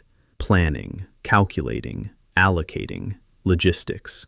She could allocate supplies for 300 people for a month so that no one would go hungry and nothing would go to waste. Dan smiled, and he said that a farm is logistics. Only the cargo is alive, and the roots run underground. He built a farm for her, not a standard one, not like everyone else's. A farm tailored to Maggie, with a precise schedule, every day planned down to the hour. Watering in the morning, then weeding, then checking the compost, then working on the rotation plot, with a crop rotation schedule planned 3 years in advance, with a chart showing which plants to plant and harvest and when, with yield estimates for each field. Maggie looked at those birch bark sheets and her eyes burned, because this was her language, not the poetry of the earth, not the mystique of growth, numbers, dates, volumes, roots, what she knew how to do. What she was best at. And for the first time in her life, someone hadn't told her to be someone else. Someone had taken what she already knew how to do and found a use for it. A month later, Maggie's farm was a model of excellence. Neat rows, a precise irrigation system, compost piles labeled by date. Little Theo ran between the beds, collecting beetles in a jar. Maggie told him that beetles were useful and needed to be put back where they belonged. Theo obeyed. Then he brought the jar to Dan and asked which beetle was the most useful. Dan sat down next to him. He took a beetle with a shiny black back out of the jar, a ground beetle, a predator. It eats slugs and larvae. A single beetle destroys as many pests over the course of a summer as a bucket of poison couldn't. Theo looked at the beetle with delight. Then he carefully placed it back in the garden bed and said that it was now his beetle, and he named it the Commander. Maggie stood to the side and watched as the gray-haired farmer sat on the ground with her son and telling him about beetles. And in her eyes was something warm and heavy at the same time, something she hadn't spoken of and didn't intend to speak of, not yet. Emma returned at the beginning of summer, alone, without her knights, on the same white horse, but in a simple traveling dress instead of armor. She said she'd come to study. Olden nearly choked. The golden class had come to study under the gray one, in the village, of her own free will. It was so far beyond the norm that the norm wasn't even visible on the horizon. Dan wasn't surprised. He'd seen her eyes back then, during strawberry season. He knew she'd come back, because people who cry over a single berry are people who are desperately missing something, and they go back to where they found it. Emma didn't do anything. She didn't know how to dig. She didn't know how to plant. She couldn't tell a weed from a sprout. Her hands were those of a swordswoman, strong, precise, but honed for something else, for striking, for gripping, for parrying. Dan gave her the simplest task, watering the seedlings in the greenhouse, from a small watering can, slowly, carefully, under each sprout. Emma stood in the greenhouse with the watering can, and her straight back was straight, but in a different way, not like a knight on parade, like someone doing something very small and very important for the first time.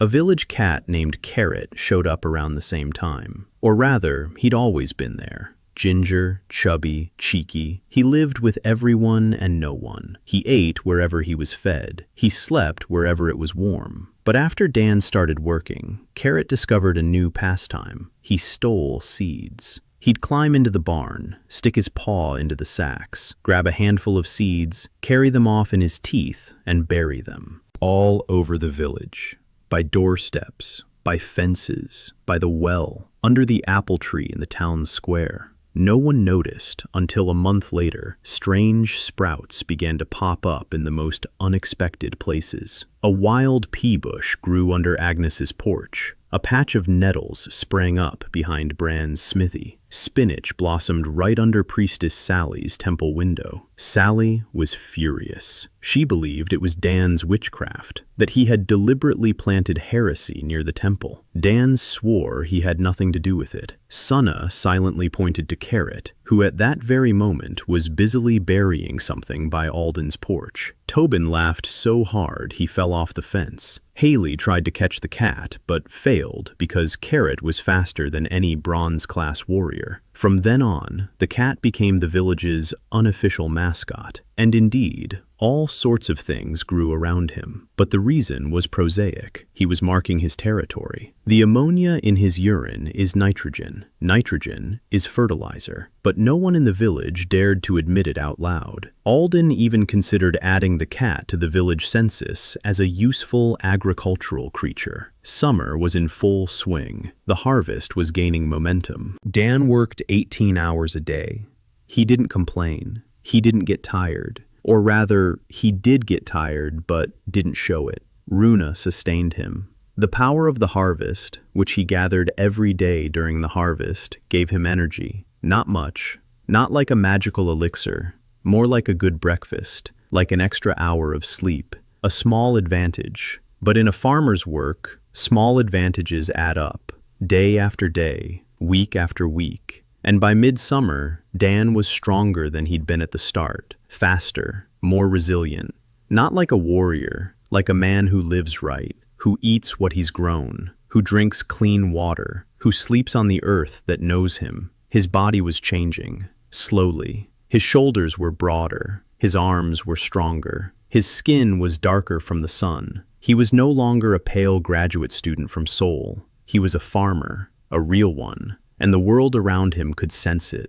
His first real battle took place at the end of summer, not against the Inquisition, against the Order of the Holy Ear of Corn. 5 horsemen, in white cloaks with a golden ear of corn on their backs. They arrived in the morning, without warning. The squad commander dismounted by Dan's field, tall, tanned, with a silver rune on his palm.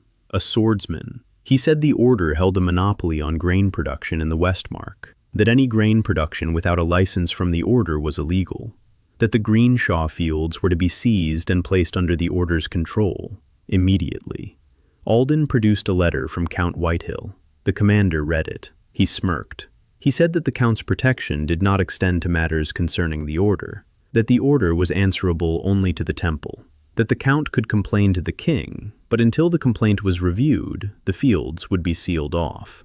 Hayley stood behind Dan. Her hand was on the hilt of her sickle sword. She was waiting for a word, just one word, and the 5 horsemen would learn that a bronze-class warrior was no joke, especially when that warrior was defending what he loved.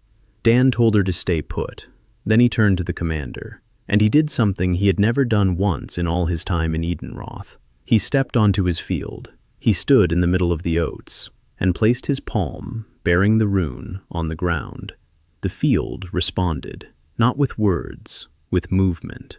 The sun-A vines along the fence stirred. The oats around Dan swayed, even though there was no wind. The roots beneath the ground began to move, slowly, heavily, like the muscles of a giant waking up. 5 horses leaped backward at once. They sensed it. Animals always sense things before people do. The commander turned pale. His hand rested on his sword but did not draw it. Because he was a silver-class swordsman, and his instincts told him one thing: don't touch it. Not here. Not on this land. Dan stood up. He looked at the commander, calmly, without a hint of threat. And he said that this field feeds people, and that he was asking as a favor, not to touch what feeds people. The commander looked at him, at the field, at the vines that were still stirring. He turned his horse around. The detachment left, without saying another word. After the clash with the order, the silence lasted exactly 1 week. Then something else began. People started coming, not from the villages, from the cities, from distant places, one by one, in pairs, quietly, without announcement. The first to arrive was a miner from Kamena-Balka, a settlement 20 miles north of Greenshaw, Grey class. A rune on his palm, resembling a pickaxe driven into stone, dull, almost invisible. His name was Rourke, 42 years old, half his life spent underground. His back was hunched from the tunnels. His hands were covered in scars. He arrived at night. He knocked on Dan's door. He sat down on the threshold and said he'd heard about a farmer with skills, real ones, like the silver ones. He said something strange was happening to him, that for the past 6 months he'd been able to sense stones, not with his hands, from within. He knows where the vein runs. He knows where there's emptiness. He knows where water lies beneath the rock. He thought he was going mad. Then he heard about Greenshaw, and he came to find out if it was true. Dan listened, and the rune on his palm pulsed so strongly that he pressed his hand against his thigh to hide the glow. Because what Rourke was saying was confirmation, not a hypothesis, not a guess, a fact. The Grey classes have hidden branches, not just the farmer, everyone, every Grey class. A miner senses stones the way Dan senses roots. So a miner has his own control, his own skills, his own dormant system that awakens when a person does his work correctly, with understanding, with knowledge, with love. Dan asked Rourke what he'd been doing differently over the past 6 months. Rourke thought for a moment and replied that he'd started listening. Before, he'd strike with his pickaxe wherever he was told. Now he'd started looking at the rock, noticing cracks, lines, color, smell. Once he refused to strike the designated spot because the rock there didn't sound right, hollow. The foreman yelled, but Rourke insisted. 2 days later, the roof caved in at that spot. If they'd been striking there, half the shift would have been killed. After that, Rourke began to sense things more keenly, every day. Dan told him one thing: keep going. Don't be afraid. It's yours. Rourke sat on the threshold and said nothing. Then he said that in 42 years, no one had ever told him that what he was doing had value, that his hands had value, that his gray rune had value. Dan replied that it did. It always had. It's just that no one had bothered to look. A laundress from Old Oak came for Rourke. A woman in her 30s named Nell, gray class. A rune in the shape of crossed cloth panels. She'd been washing clothes in the river for 12 years, and lately she'd noticed that the water obeyed her. Not like Dan, differently. She senses the dirt, where it is, what it's like, organic or mineral, rust or blood, grease or soil. And the water in her hands works more precisely. It removes stains that lye can't. It flows where Nell wants it to. Dan listened and nodded. The magic of purification. A hidden branch of the laundress's craft. Nell asked what she should do. Dan told her the same thing he'd told Rourke. Keep going. Understand. Don't be afraid. And he added something. He asked Nell to look at the clothes of the Grey Wind patients. If she senses dirt, maybe she can sense the disease too. In the fabric. In the fibers. Nell turned pale. Then she nodded. 3 days later she returned and said she could feel it. That the clothes of those afflicted with the plague carried something. Not dirt, not an ordinary disease. Something deeper. Something that came not from the body, but from beneath the ground. From the soil. From the water. Like a poison that seeps into the fabric and can't be washed out. Dan exchanged a glance with Son A. Son A turned even paler than Nell, because this confirmed what they were both afraid to say out loud. The Grey Plague isn't a disease. It's poisoning. Fall of the first year. The harvest. Green shows first full harvest under Dan's leadership. The fields yielded 3 times more than usual. 3 times. It wasn't magic. It was furrows on the ridges. It was crop rotation. It was seeds selected in water. It was the compost Dan had been building since day one. It was the mycelium that had spread throughout all the fields and now connected the plants into a single network, transferring nutrients from the strong to the weak. Dan could feel this network. The rune hummed constantly, warm, steady, like a second heart in the palm of his hand. The whole village was harvesting, even Emma. The golden-class holy knight stood knee-deep in oats with a sickle in her hands, reaping, crookedly, slowly, dropping half of it, but she was reaping. Hayley worked beside her and adjusted her grip every 5 minutes. With a patience no one would have expected from Hayley, Maggie counted the sacks. She recorded the numbers. She distributed them. How much for whom? Where to take it? What goes to the barn? What goes for trade? What goes to the seed bank? Her farm yielded more than any other in the village, because of logistics, because of the schedule, because not a single stalk went to waste. Sona gathered herbs and berries for the winter supply of potions. Lina was everywhere. She ran from field to field. She helped. She counted. She took notes. She became the linchpin of the entire village, the person who knows everyone and whom everyone knows. After the harvest, Dan gathered everyone by the granary, the village elder, Grim, widow Mary, the Garretts, the new settlers, Maggie, Brana, everyone. Evening was falling. The twin suns were sinking below the horizon, golden and copper. Dan pointed to the sacks. 120 sacks of grain, 40 sacks of peas, barrels of pickles, bundles of smoked meat, and baskets of dried herbs, honey. Altogether, it was 4 times more than the best year in all of Greenshaw's history. Alden counted on his fingers and lost track. Dan said there would be more than enough for the winter, that a 10th would go to the seed reserve, that another 10th would be for trade with neighboring villages, and that he had a proposal to build a second greenhouse, bigger than the first, 3 times as big, so that in the winter they could feed not just 20 people, but the whole village. Alden nodded without hesitation. Bran said the brackets and hinges would be ready in a week. Hayley said she'd chop the wood herself. Maggie said she'd draw up the construction plans. Grim said he'd help. Widow M said she would sew the fabric for the walls. And so on. Everyone. One after another. No arguments. No doubts. The village that 6 months ago had looked at Dan as an eccentric was now building a greenhouse as if their lives depended on it. And they did. And they knew it. On the last day of fall, Dan stood in his field. empty after the harvest. Stalks jutted out of the ground like short stubble. The wind blew from the north, cold, smelling of snow, and of something else, a scent that Dan could sense only through the rune.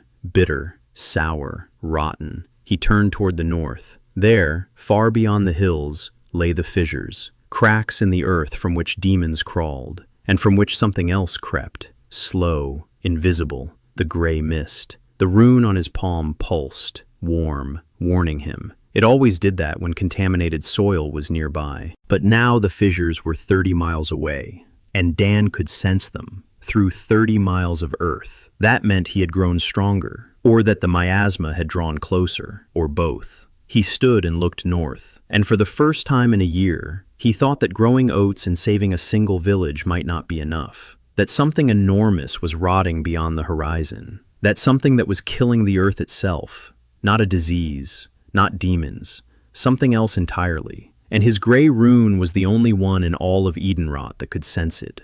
The second winter was milder than the first, not because the frost was weaker, it was because Greenshaw was ready. 2 greenhouses, full granaries, 5 months' worth of pickles, honey, smoked meat, sunna cider, enough for every old man in the village. Firewood stockpiled according to Maggie's schedule. Not a single day without heat, not a single morning without a hot meal.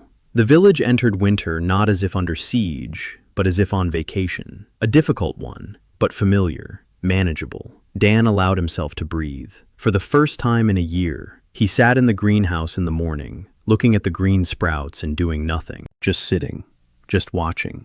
The rune in his palm hummed softly. The plants around him were alive, growing, breathing, and he breathed along with them. But the silence ended after 2 weeks. A caravan arrived from the south, not a trade caravan, a refugee caravan. 70 people, women, old people, children. There were almost no men. Those who were there could barely walk, wounded, sick, with gray skin and lifeless eyes. They were coming from the Principality of Home, a neighboring territory to the south. The gray plague had struck there in the summer, not slowly, as in Greenshaw, where it had crept along for years, all at once. In 2 months, half the fields had rotted away. The livestock began to fall ill. The wells were poisoned. People fled. Some headed west toward the capital. Others headed east toward the coast. These 70 turned north because some of them had heard that it was possible to survive the winter in Greenshaw. These were the last ones. The rest didn't make it. Olden stepped out to the wagon train, and his face froze. 70 people. In winter. His village now had 200 souls. 70 new mouths to feed was a third of the population. The supplies were enough for 200, with a little to spare. For 270, it would be tight. And if winter dragged on, there wouldn't be enough. He turned to Dan. Dan was standing nearby, looking at the wagon train. At a woman with 2 children. She was carrying the younger one on her back, while the older one clung to her skirt. At an old man who could barely stand and was leaning on a cane with both hands. At a boy of about 10 with a bandaged head, who was staring ahead with empty eyes. Olden said quietly that he'd rather feed his own. Dan didn't answer. He turned and walked toward the barn. He carried out the sacks. 4 sacks of grain, 2 sacks of peas, a barrel of sauerkraut, a bundle of smoked meat, a basket of dried herbs. He carried them to the square. He set up a long table, the very one Bran had knocked together for community celebrations. But there was no celebration. There was snow. There was cold. There were 70 people who looked at the food the way people who've forgotten it even exists. Son A came out with a pot. She set it over the fire. She tossed in nettles, onions, peas, meat, spices, water, soup. Simple, hot, made from what Dan had grown in soil that had been dead just a year ago. Lina brought bowls. Hayley dragged over some benches. Maggie, without a word, began to seat the people, by family, by condition. The sick separately, children separately, the elderly separately. She did it automatically, as naturally as breathing, because that was her job, to organize, to assign, to feed. Theo stood next to his mother and handed out bread, with his small hands, serious, focused. Dan fed the people himself. He poured the soup into each bowl himself. He served it himself. He looked each person in the eye himself, not because it was a noble gesture, because he needed to see who was sick, who was hungry, who needed help first. His rune pulsed faintly with every sick person, quietly, like a whisper, a breeze. He could feel it on the people, on their skin, on their clothes, like a thin layer of something wrong, bitter, dead. The last in line was an old man. His hands were blue from the cold. His fingers wouldn't bend. He couldn't hold a spoon. Dan sat down next to him, on the bench. He took the bowl and began to feed him, spoonful by spoonful, slowly, without rushing. The old man ate, and tears streamed down his cheeks, not out of gratitude, out of warmth, out of the simple physical warmth of the hot soup that slid down his throat and revived a body that was already preparing to die. Dan fed him and said nothing, and the whole village around them was silent. Lina stood by the table. Tears streamed down her face, and she didn't wipe them away. Hayley stood with her arms crossed, looking away, her jaw clenched so tightly that her cheekbones turned white. Emma, who had arrived the day before on one of her visits, stood to the side. Then she slowly slipped her cloak off her shoulders, white, with a golden coat of arms, the cloak of the Holy Knight, a sign of the highest rank, a sign that you are the chosen one, a sign that you are above everyone standing around you. Emma walked over to the old man and draped the cloak over his shoulders, silently, without fanfare, without a word. She simply draped it over him and walked away. The old man didn't understand what had happened. He simply felt warmer. But Olden understood, and Bran understood, and Sally understood, even though she was standing at the temple doors, her lips trembling with something greater than anger and greater than fear. In the morning, the village voted. Not formally, not by a show of hands. Olden simply stepped out into the square and asked, would the refugees stay or not? Silence. Then Grimm said they'd stay. Then Bran. Then Mary, the widow. Then Agnes. One after another. Everyone. Without exception. Even those who'd been afraid yesterday. Even those who'd counted every sack in the barn. Even Sally. She was the last to say it, quietly, without looking at anyone. But she said it. Olden nodded and said it was settled, and he went to count them all over again. Because 270 mouths to feed is a serious matter, and a plan was needed. Maggie drew up the plan. In a single night, housing assignments. The refugees were distributed among the houses, 2 or 3 to each family. Work assignments. Every refugee capable of working was assigned a task. Some gathered firewood, some worked in the greenhouse, some worked in the kitchen. Food distribution. Rations were cut by 15% for everyone, not just for the refugees. It was the same for everyone. That was important.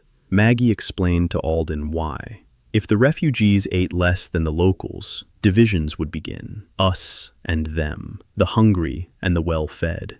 That would destroy the village faster than any frost. Olden looked at her with a new expression, with respect, not toward a woman, toward a commander, because at that moment Maggie was precisely that, a commander, and her bronze-class quartermaster was doing exactly what she was designed to do, managing, saving, organizing, not an army, people. Among the refugees was a family of 4 that caught Dan's attention, a mother, a father, 2 daughters. The father was pale and silent, a gray class, a porter. The mother was thin, with an emaciated face. The daughters were twins, about 10 years old. One of them was coughing, a gray cough, the plague. Dan approached. He crouched down in front of the girl.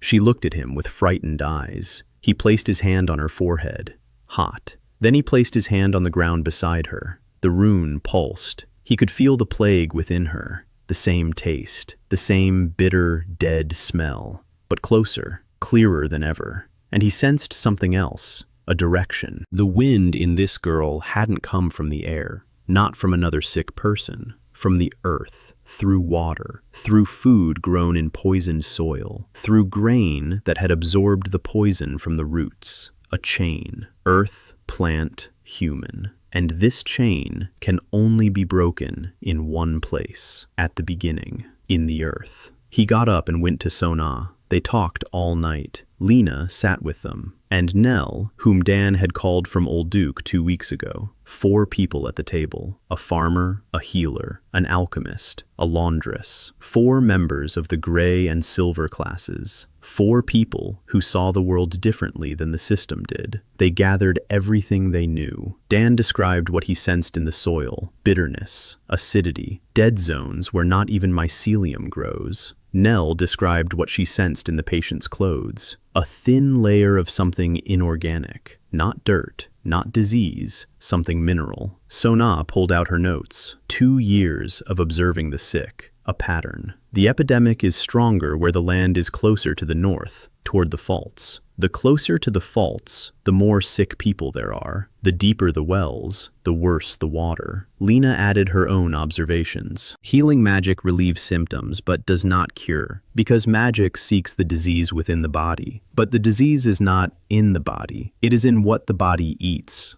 Spring of the 2nd year began with mud. The snow melted quickly, streams swelled and burst their banks. The roads turned into rivers of brown sludge. But Dan had been waiting for exactly this. The meltwater carried with it everything the earth had accumulated over the winter: minerals, salts, and that other thing, bitter, dead, the miasma.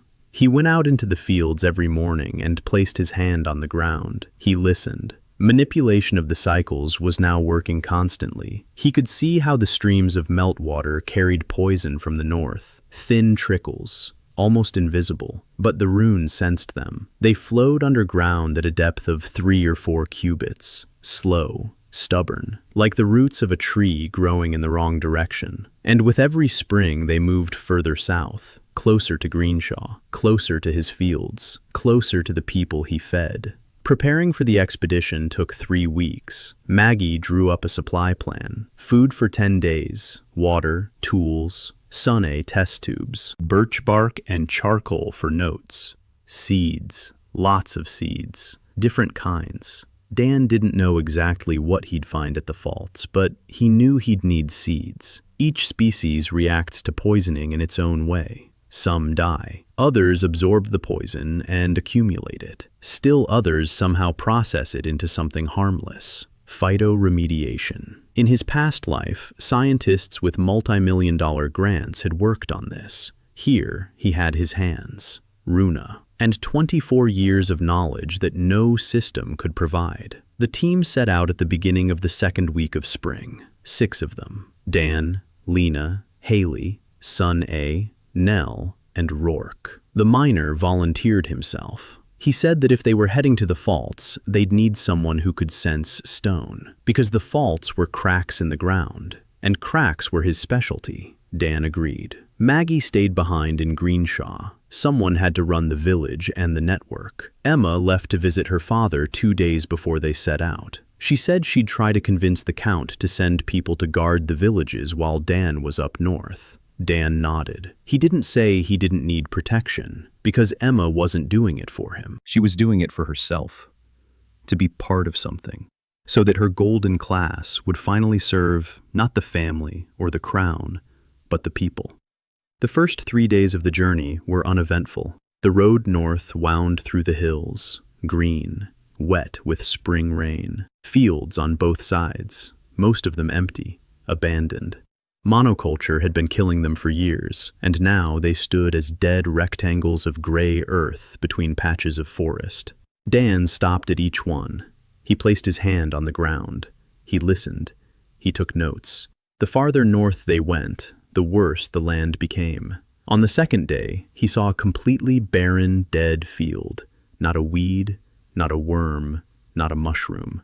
Absolute zero. The soil wasn't just acidic or nutrient poor, it was poisoned.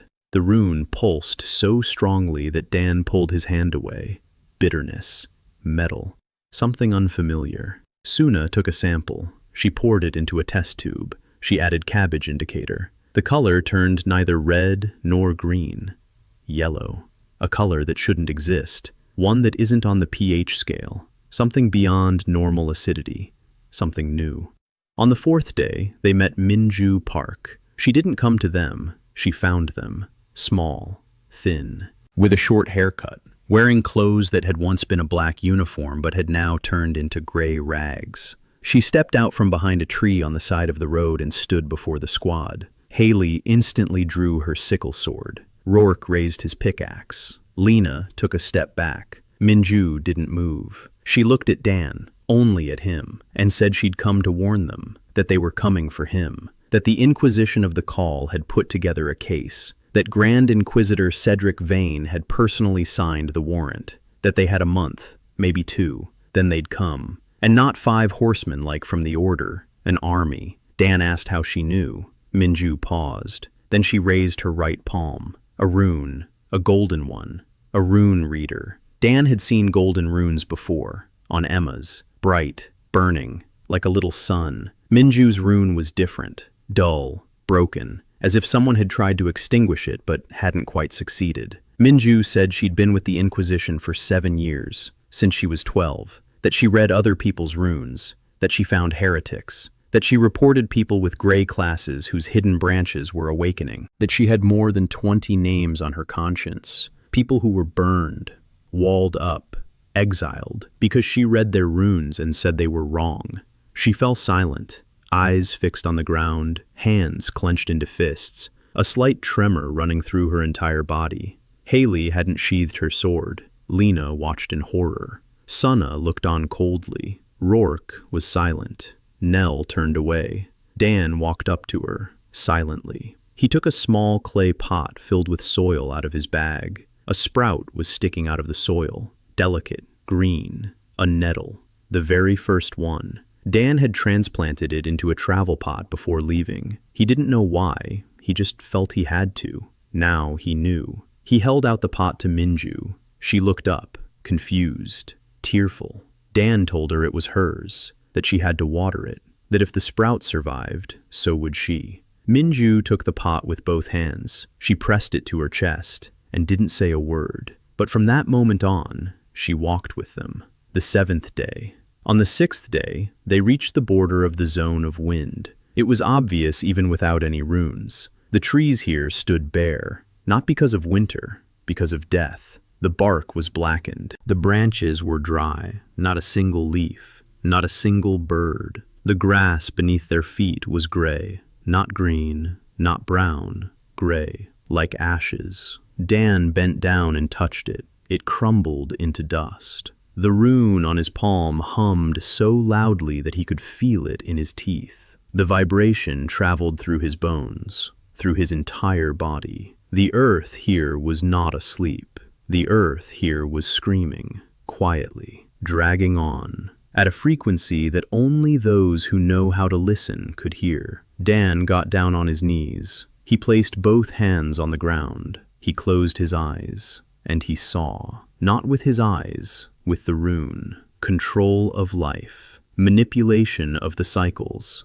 all together. The picture unfolded before him like a map drawn with pain. The poisoning was coming from beneath the ground, deep, very deep, from cracks in the rock, from those very faults. Something was rising from there, slowly, year after year, soaking into the aquifers, then through the water into the soil, through the soil into the roots, through the roots into all living things. Systematic destruction, not chaotic, targeted, as if someone down there knew exactly where to strike. Rourke stood nearby, his face pale. He could feel it too. The rock beneath their feet was sick. The cracks in the rock didn't run the way they should, not from pressure, not from time. They had been cut intentionally, like channels, like pipes through which something had flowed. Rourke said this out loud, his voice trembling. This isn't natural. Someone carved these channels. Someone channeled the poison, sealed. Dan repeated that word to himself as they continued north. The dead zone was expanding. Gray earth, black trees. A silence so profound it rang in his ears. No wind, no birds, no insects. Even the snow here wasn't white, but grayish, as if the very air itself had been poisoned. The rune on Dan's palm pulsed continuously. Not a warning, a scream. The ground beneath his feet was screaming, and he could hear every note. Hayley walked ahead with her sickle sword at the ready. Rourke brought up the rear, tapping a pickaxe against the rock every 100 paces. He listened for the echo. He read the rock. Cracks in the stone ran downward like the roots of an uprooted tree, and the closer they got to the faults, the wider they became. On the 8th day of their journey, they came upon the first fault. It was not a crack in the usual sense. It was a wound in the earth, 20 paces wide, so deep that the bottom was lost in the darkness. The edges were melted. The rock along the edges had fused into black glass. Air rose from the depths, warm, moist, with that same smell, bitterness, metal, sweetness. Dan walked to the edge and crouched down. He placed his hand on the melted rock. The rune flared so brightly that Lina recoiled, and Dan saw it, deep below, at the bottom of the rift. Not darkness, light, dim, pulsating, alive. Something was glowing down there, something enormous, sleeping, imprisoned, and surrounding that light was poison, like chains of molten stone, binding, suffocating, forcing the poison outward, through the cracks, through the channels that Rourke had seen, into the earth, into the water, into the world. Minju stood at the edge of the rift and began to read. The symbols were everywhere, on the walls of the fissure, on the melted stone, in the air, if such a thing were possible. She read quickly, mumbled under her breath. Her eyes darted across invisible lines. Then she stopped. She turned even paler, though it seemed there was nowhere left to go. She turned to Dan and said that down below,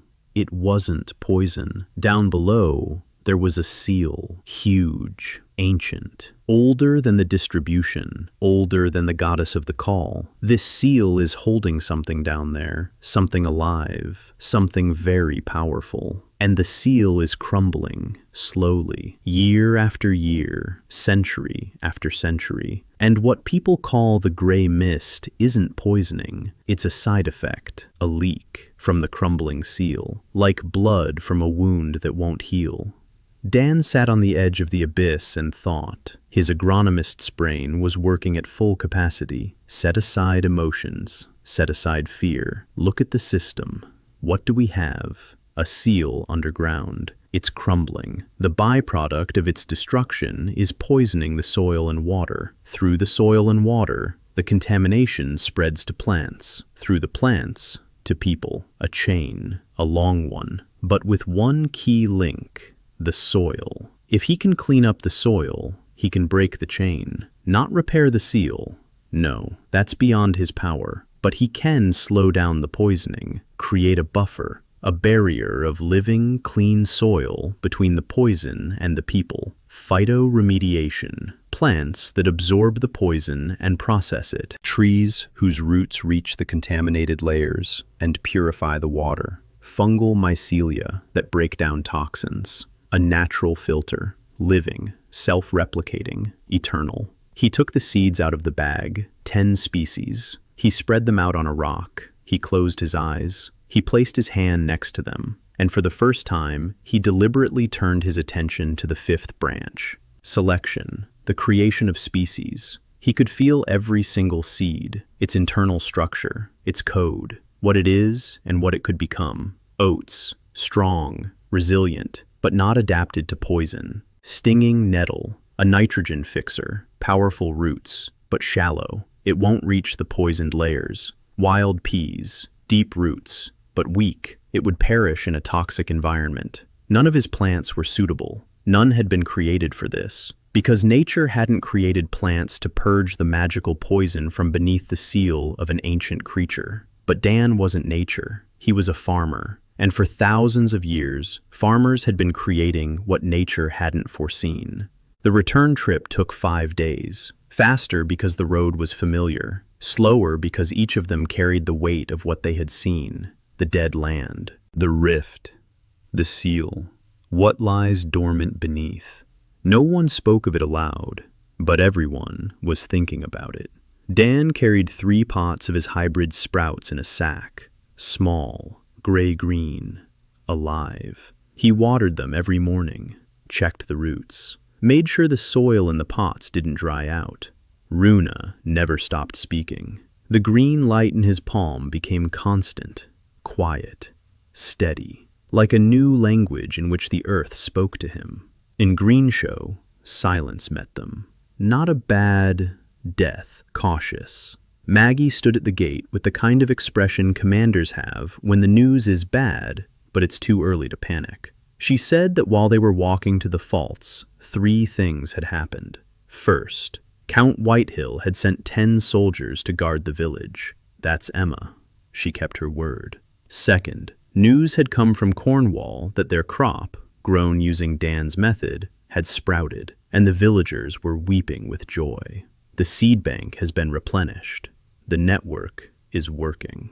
Third, men in black have appeared in Old Oak. No insignia, no names. They were asking about the Grey Farmer, about the villages connected to him, about the people who studied under him.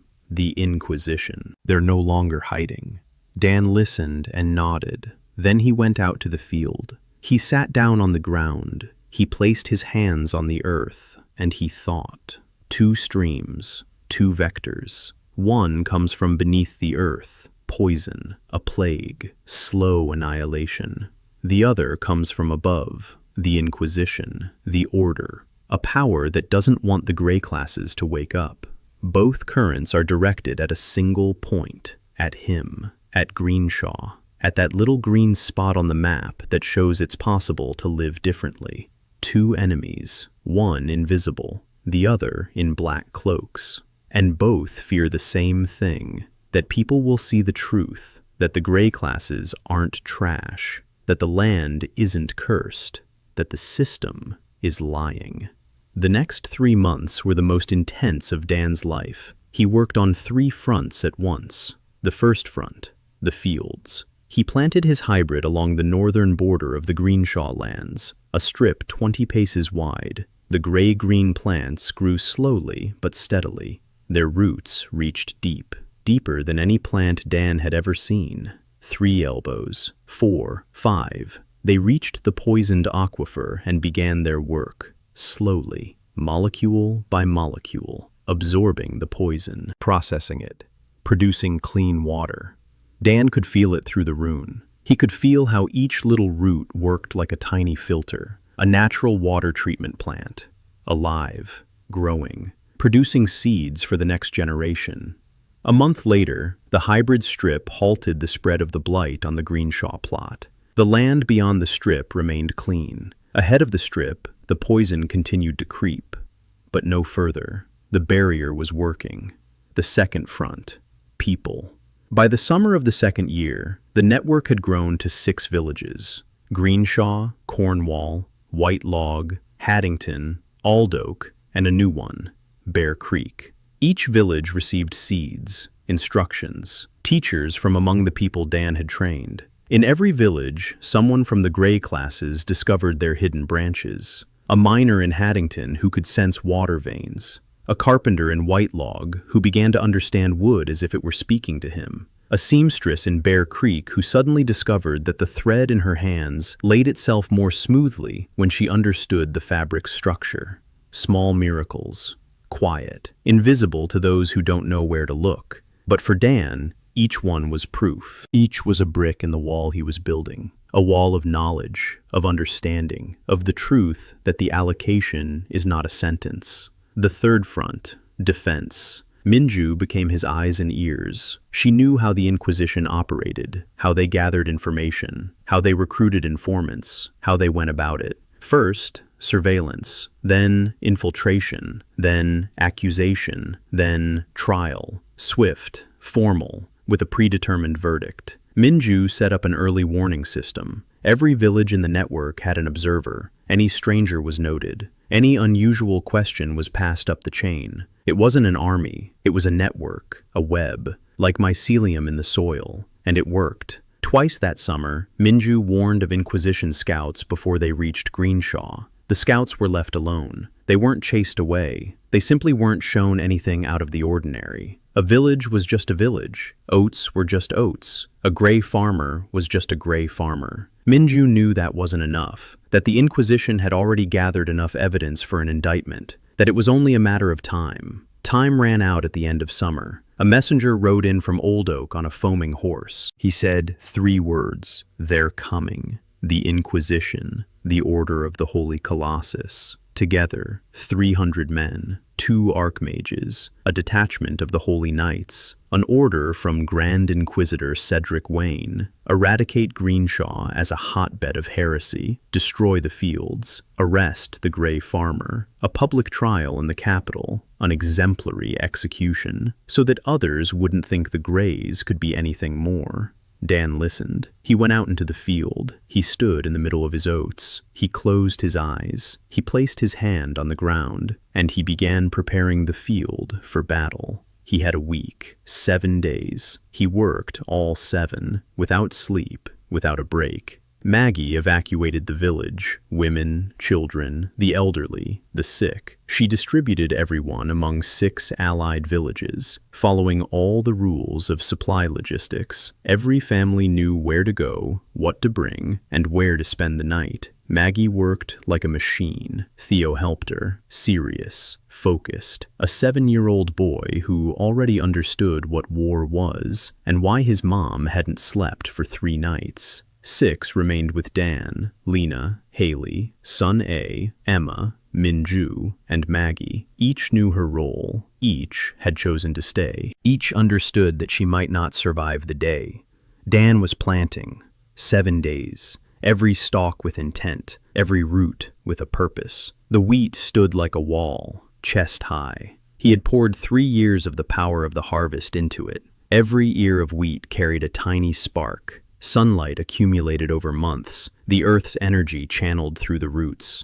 Sone's vines twined around the fence and the ground, waiting. Lina's nettles rose like a cloud of seeds, ready to take flight at the slightest touch. Emma's strawberries were blooming, in September, against all cycles, because Dan had asked, and the field had answered. The roots beneath the ground had reorganized themselves. Dan could feel each one. They formed a network.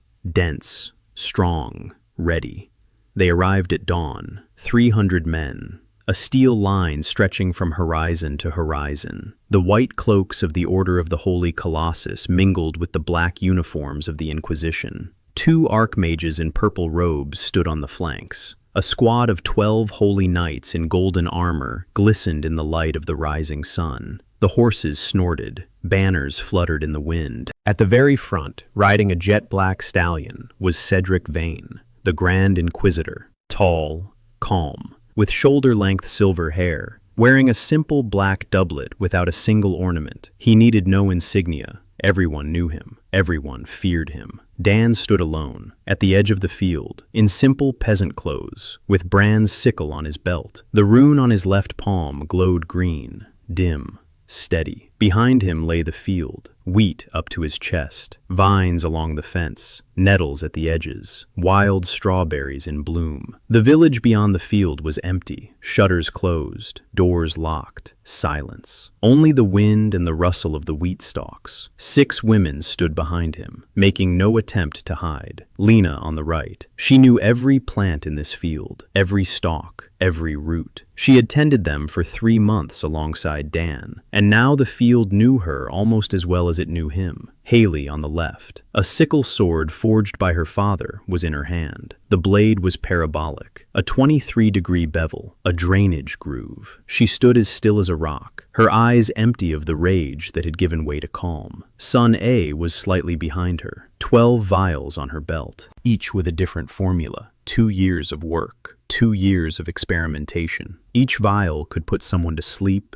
paralyze them, or blind them for 10 minutes. Emma was beside her. Her sword was drawn. She wore the Holy Knight's armor. 2 months ago, she had officially renounced her inheritance. She wrote a letter to her father. Count Whitehill read it and didn't speak to anyone for 3 days. Then he sent his daughter his old sword. No note. Minju stood silently, holding a quill and a vial of ink. She would be rewriting the runes, not creating new ones. Modify the existing ones. Each rune is a text. Every text can be edited. Minju had been reading this text for 7 years. Now she had learned to transcribe it. Maggie stood slightly to the side, a crossbow in her hands, 3 bolts on her belt. She's not a warrior, she's a quartermaster. But a quartermaster who's been through 3 military campaigns and knows where to aim. Cedric Vayne reined in his horse 100 paces from the field. He dismounted, slowly, carefully, like a man in no hurry because he knows victory is already his. He looked at Dan, for a long time, intently. Then he smiled, gently, almost tenderly, and he walked toward him,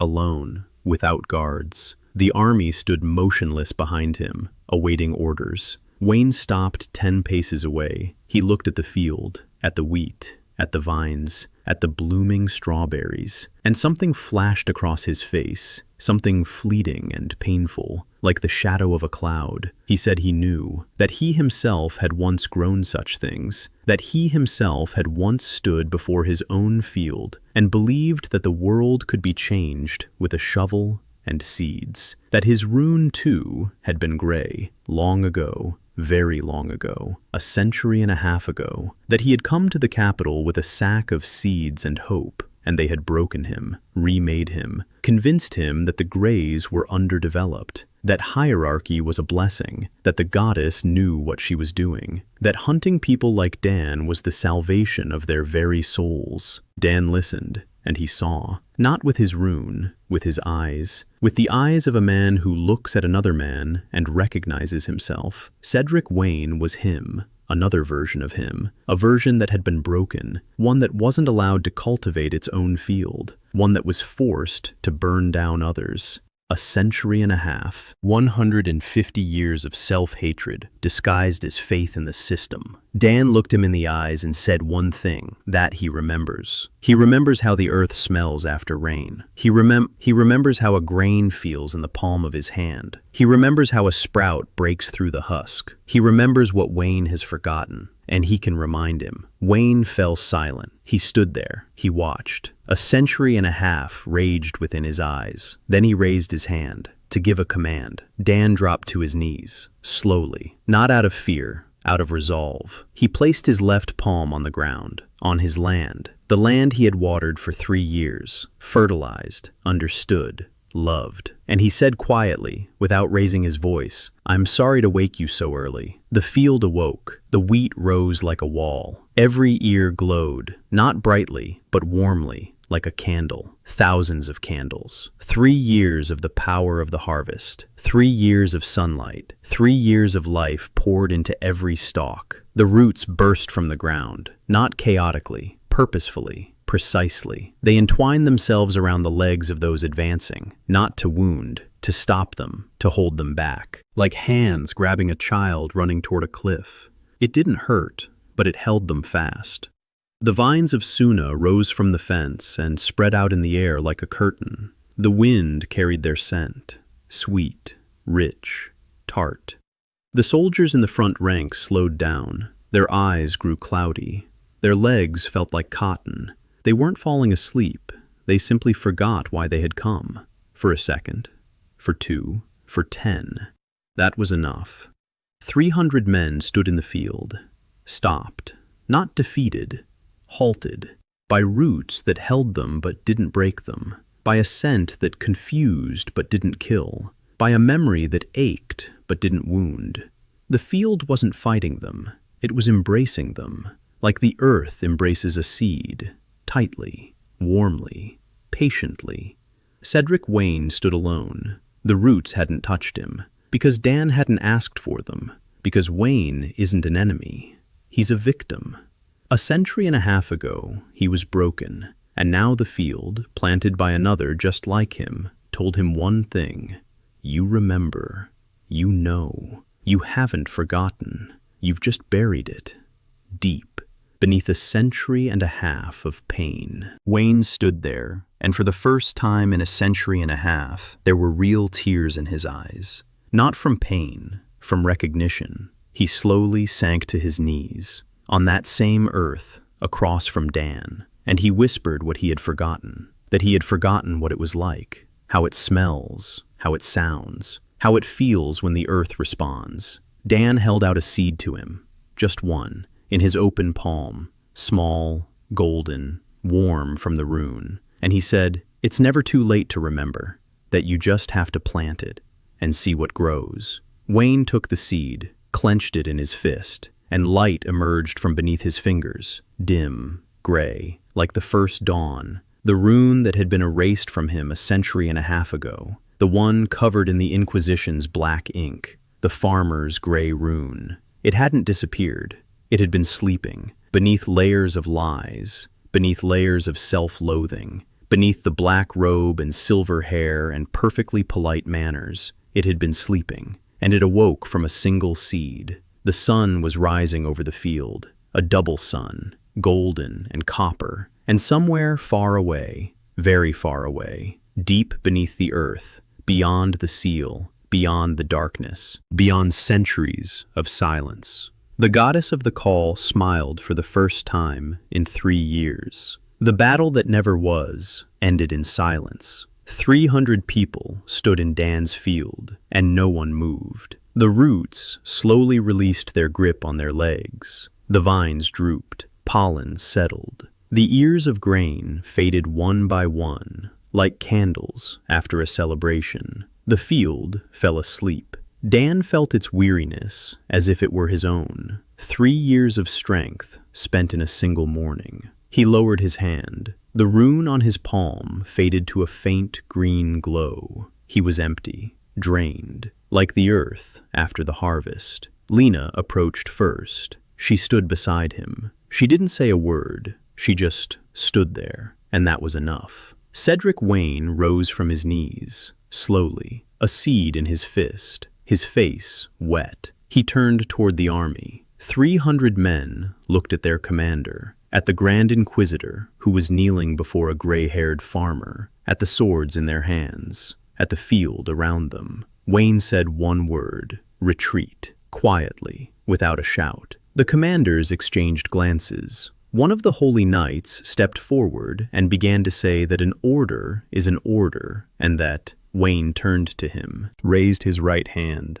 A gray rune glowed dimly on it. The farmer. The knight fell silent. He opened his mouth, closed it, stepped back, because the Grand Inquisitor, whom they had feared for 50 years, stood before them with a gray rune. The very one the Inquisition considered a disgrace. The very one for which people were burned at the stake. And he wasn't hiding it. He was showing it off. The army left by noon, not all of them. The 2 archmages left first, quickly, without looking back. They knew what had happened, and didn't want to be around when the consequences caught up with them. The Order of the Holy Colossus retreated in an orderly fashion, in formation, marching, just like in training. The Inquisition was the last to leave, slowly, silently, without Vayne. He stayed behind. He stood in the field and watched as his men left. And you could tell by the look on his face that he knew. He was no longer the Grand Inquisitor. He was nobody. He was once again the boy with the gray rune from the village up north. And for the first time in a century and a half, that felt normal. Dan approached him that evening. Vayne was sitting on a rock by the fence, staring out at the field. Devastated.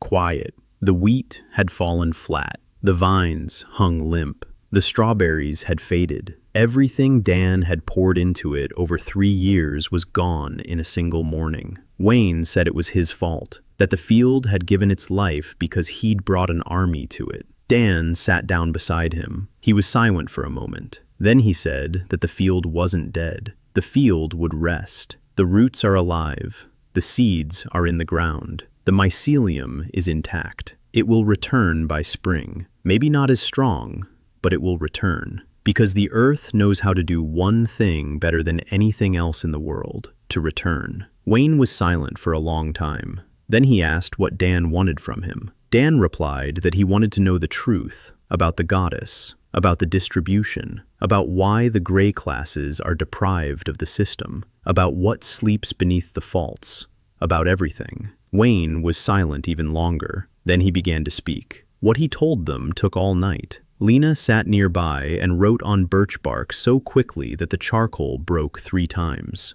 Minju listened with a stony expression. Hayley paced in circles around them, with her sickle at the ready, stopping from time to time to listen. Vayne spoke of the goddess of the call. She is not dead. She sleeps. plunged into slumber by those who rule Edenroth, not the kings, not the orders, those who stand behind them, the Supreme Council of Classes, 10 people whose names no one knows. They control the distribution, not the goddess, they do. 500 years ago, the goddess did indeed descend among the people, but not to divide them, to protect them. Beneath the fissures, a creature sleeps, an ancient one, a hungry one, the one that lived in Edenroth before humans. The goddess created a seal to contain it, but the seal required energy, enormous amounts, constantly. And the goddess found a solution. She gave humans classes, not to divide them, to strengthen them. Each class is a branch of a single tree. Together, they nourish the seal. They keep it closed. But the Supreme Council perverted the original plan.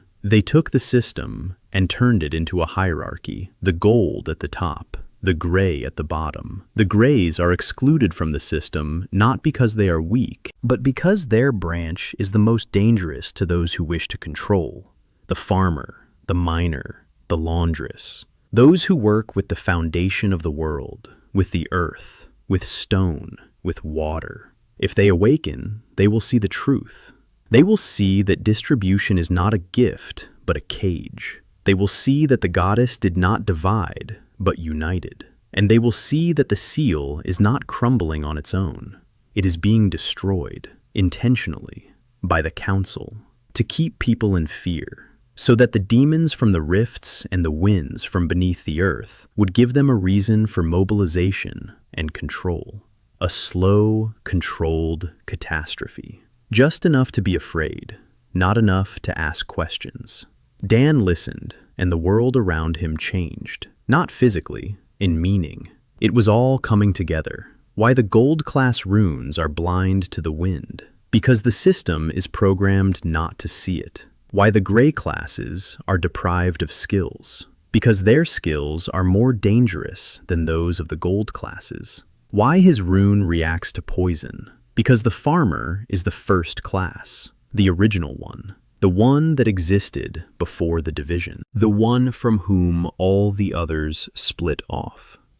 The goddess didn't give people classes. She divided them. She took the whole and broke it into pieces. Not out of malice, out of necessity. Because the seal required specialized energy. Swordsmen provide strength. Mages provide knowledge. Healers provide life. Each class nourishes its own part of the seal, but the foundation,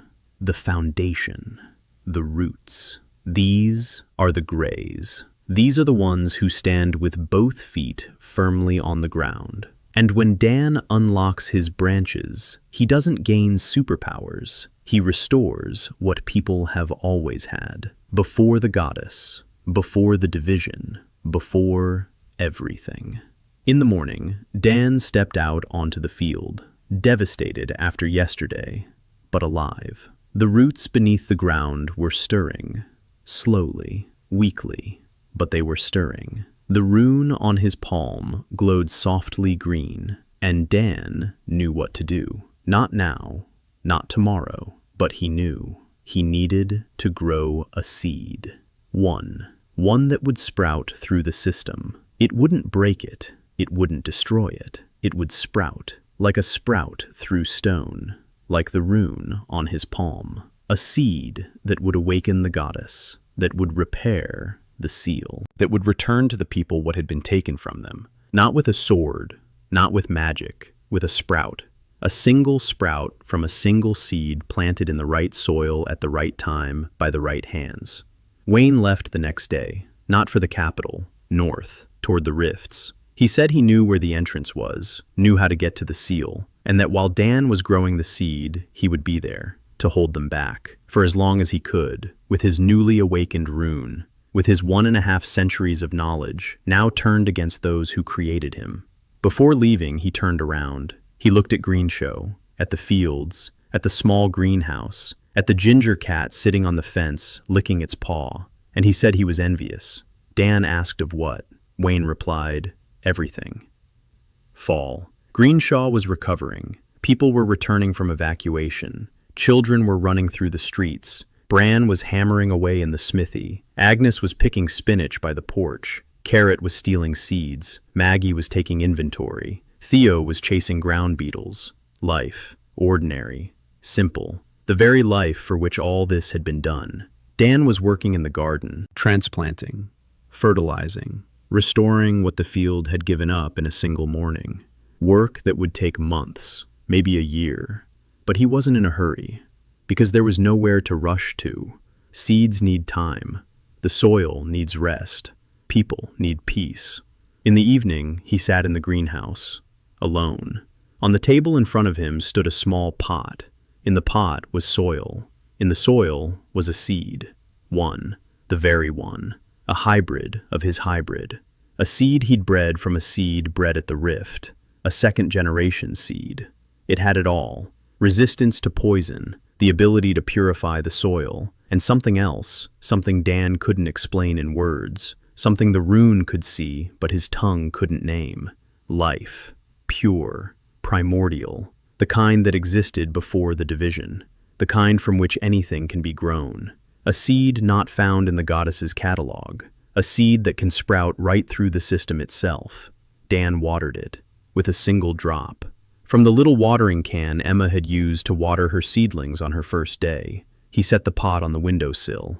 He looked at it. The green rune on his palm flickered in time with his pulse. Outside the greenhouse window, the village was falling asleep. Smoke from the chimneys, warm light in the windows, the sound from Tobin, coming from somewhere, Hayley's laughter, Lina's quiet conversation with her mother, the clang of Bran's hammer, the rustling of leaves, the whisper of the earth. 3 years ago, he woke up face down in the dirt, with dirt in his mouth, with a gray rune on his palm. A boy with a hoe told him he was out of luck. Dan smiled then, because he knew something no one else in this world knew, that the earth is not a punishment, that gray does not mean empty, that a seed planted with understanding will grow where nothing else will. For 3 years he proved it, every day, with every garden bed, with every stalk, with every person he fed, with every village he saved, with every rune that awoke. And now, before him, stood a pot containing the last seed, a seed that would one day sprout through stone, through the system, through lies, through 500 years of darkness, like the sprout on his rune, slowly, quietly, inevitable. Lina walked into the greenhouse, without knocking. She hadn't knocked in a long time. She sat down across from him. She looked at the pot, at Dan, at the rune, and asked quietly if it would work. Dan was silent for a moment. Then he said he didn't know, that the seed might not sprout, that the path to the fissures was long, that the council wouldn't stop, that Wayne might not hold out, that the world was too big for a single farmer with a shovel. Lina listened. Then she reached out and placed her hand on top of his, on top of the rune. A silver healer and a gray farmer. 2 classes, 2 people, 1 field. She said she would stay. No matter what happened, no matter what the harvest was like, she would stay. Dan looked at her dark hair, at her braid, neat and tight, at her calm eyes, which 3 years ago had been full of despair, but were now full of something else, something warm and steady, like the light of his rune. He squeezed her hand, not tightly, just enough. And they sat like that, in the greenhouse, over a pot of seeds, until the twin suns sank below the horizon, golden and copper, and the village outside the window fell asleep, and the field beyond the village breathed, and the earth beneath the field hummed quietly and steadily. And far to the north, at the fissures, a man with silver hair and a newly awakened rune knelt before a crack in the world and held. And even further, deeper, beyond the seal, beyond the darkness, beyond centuries of silence, the goddess of the call slept, and in her dream she saw a small village, and a field, and a greenhouse made of oiled cloth, and 2 people standing over a small pot, and a seed in the ground, her last bet, her last hope.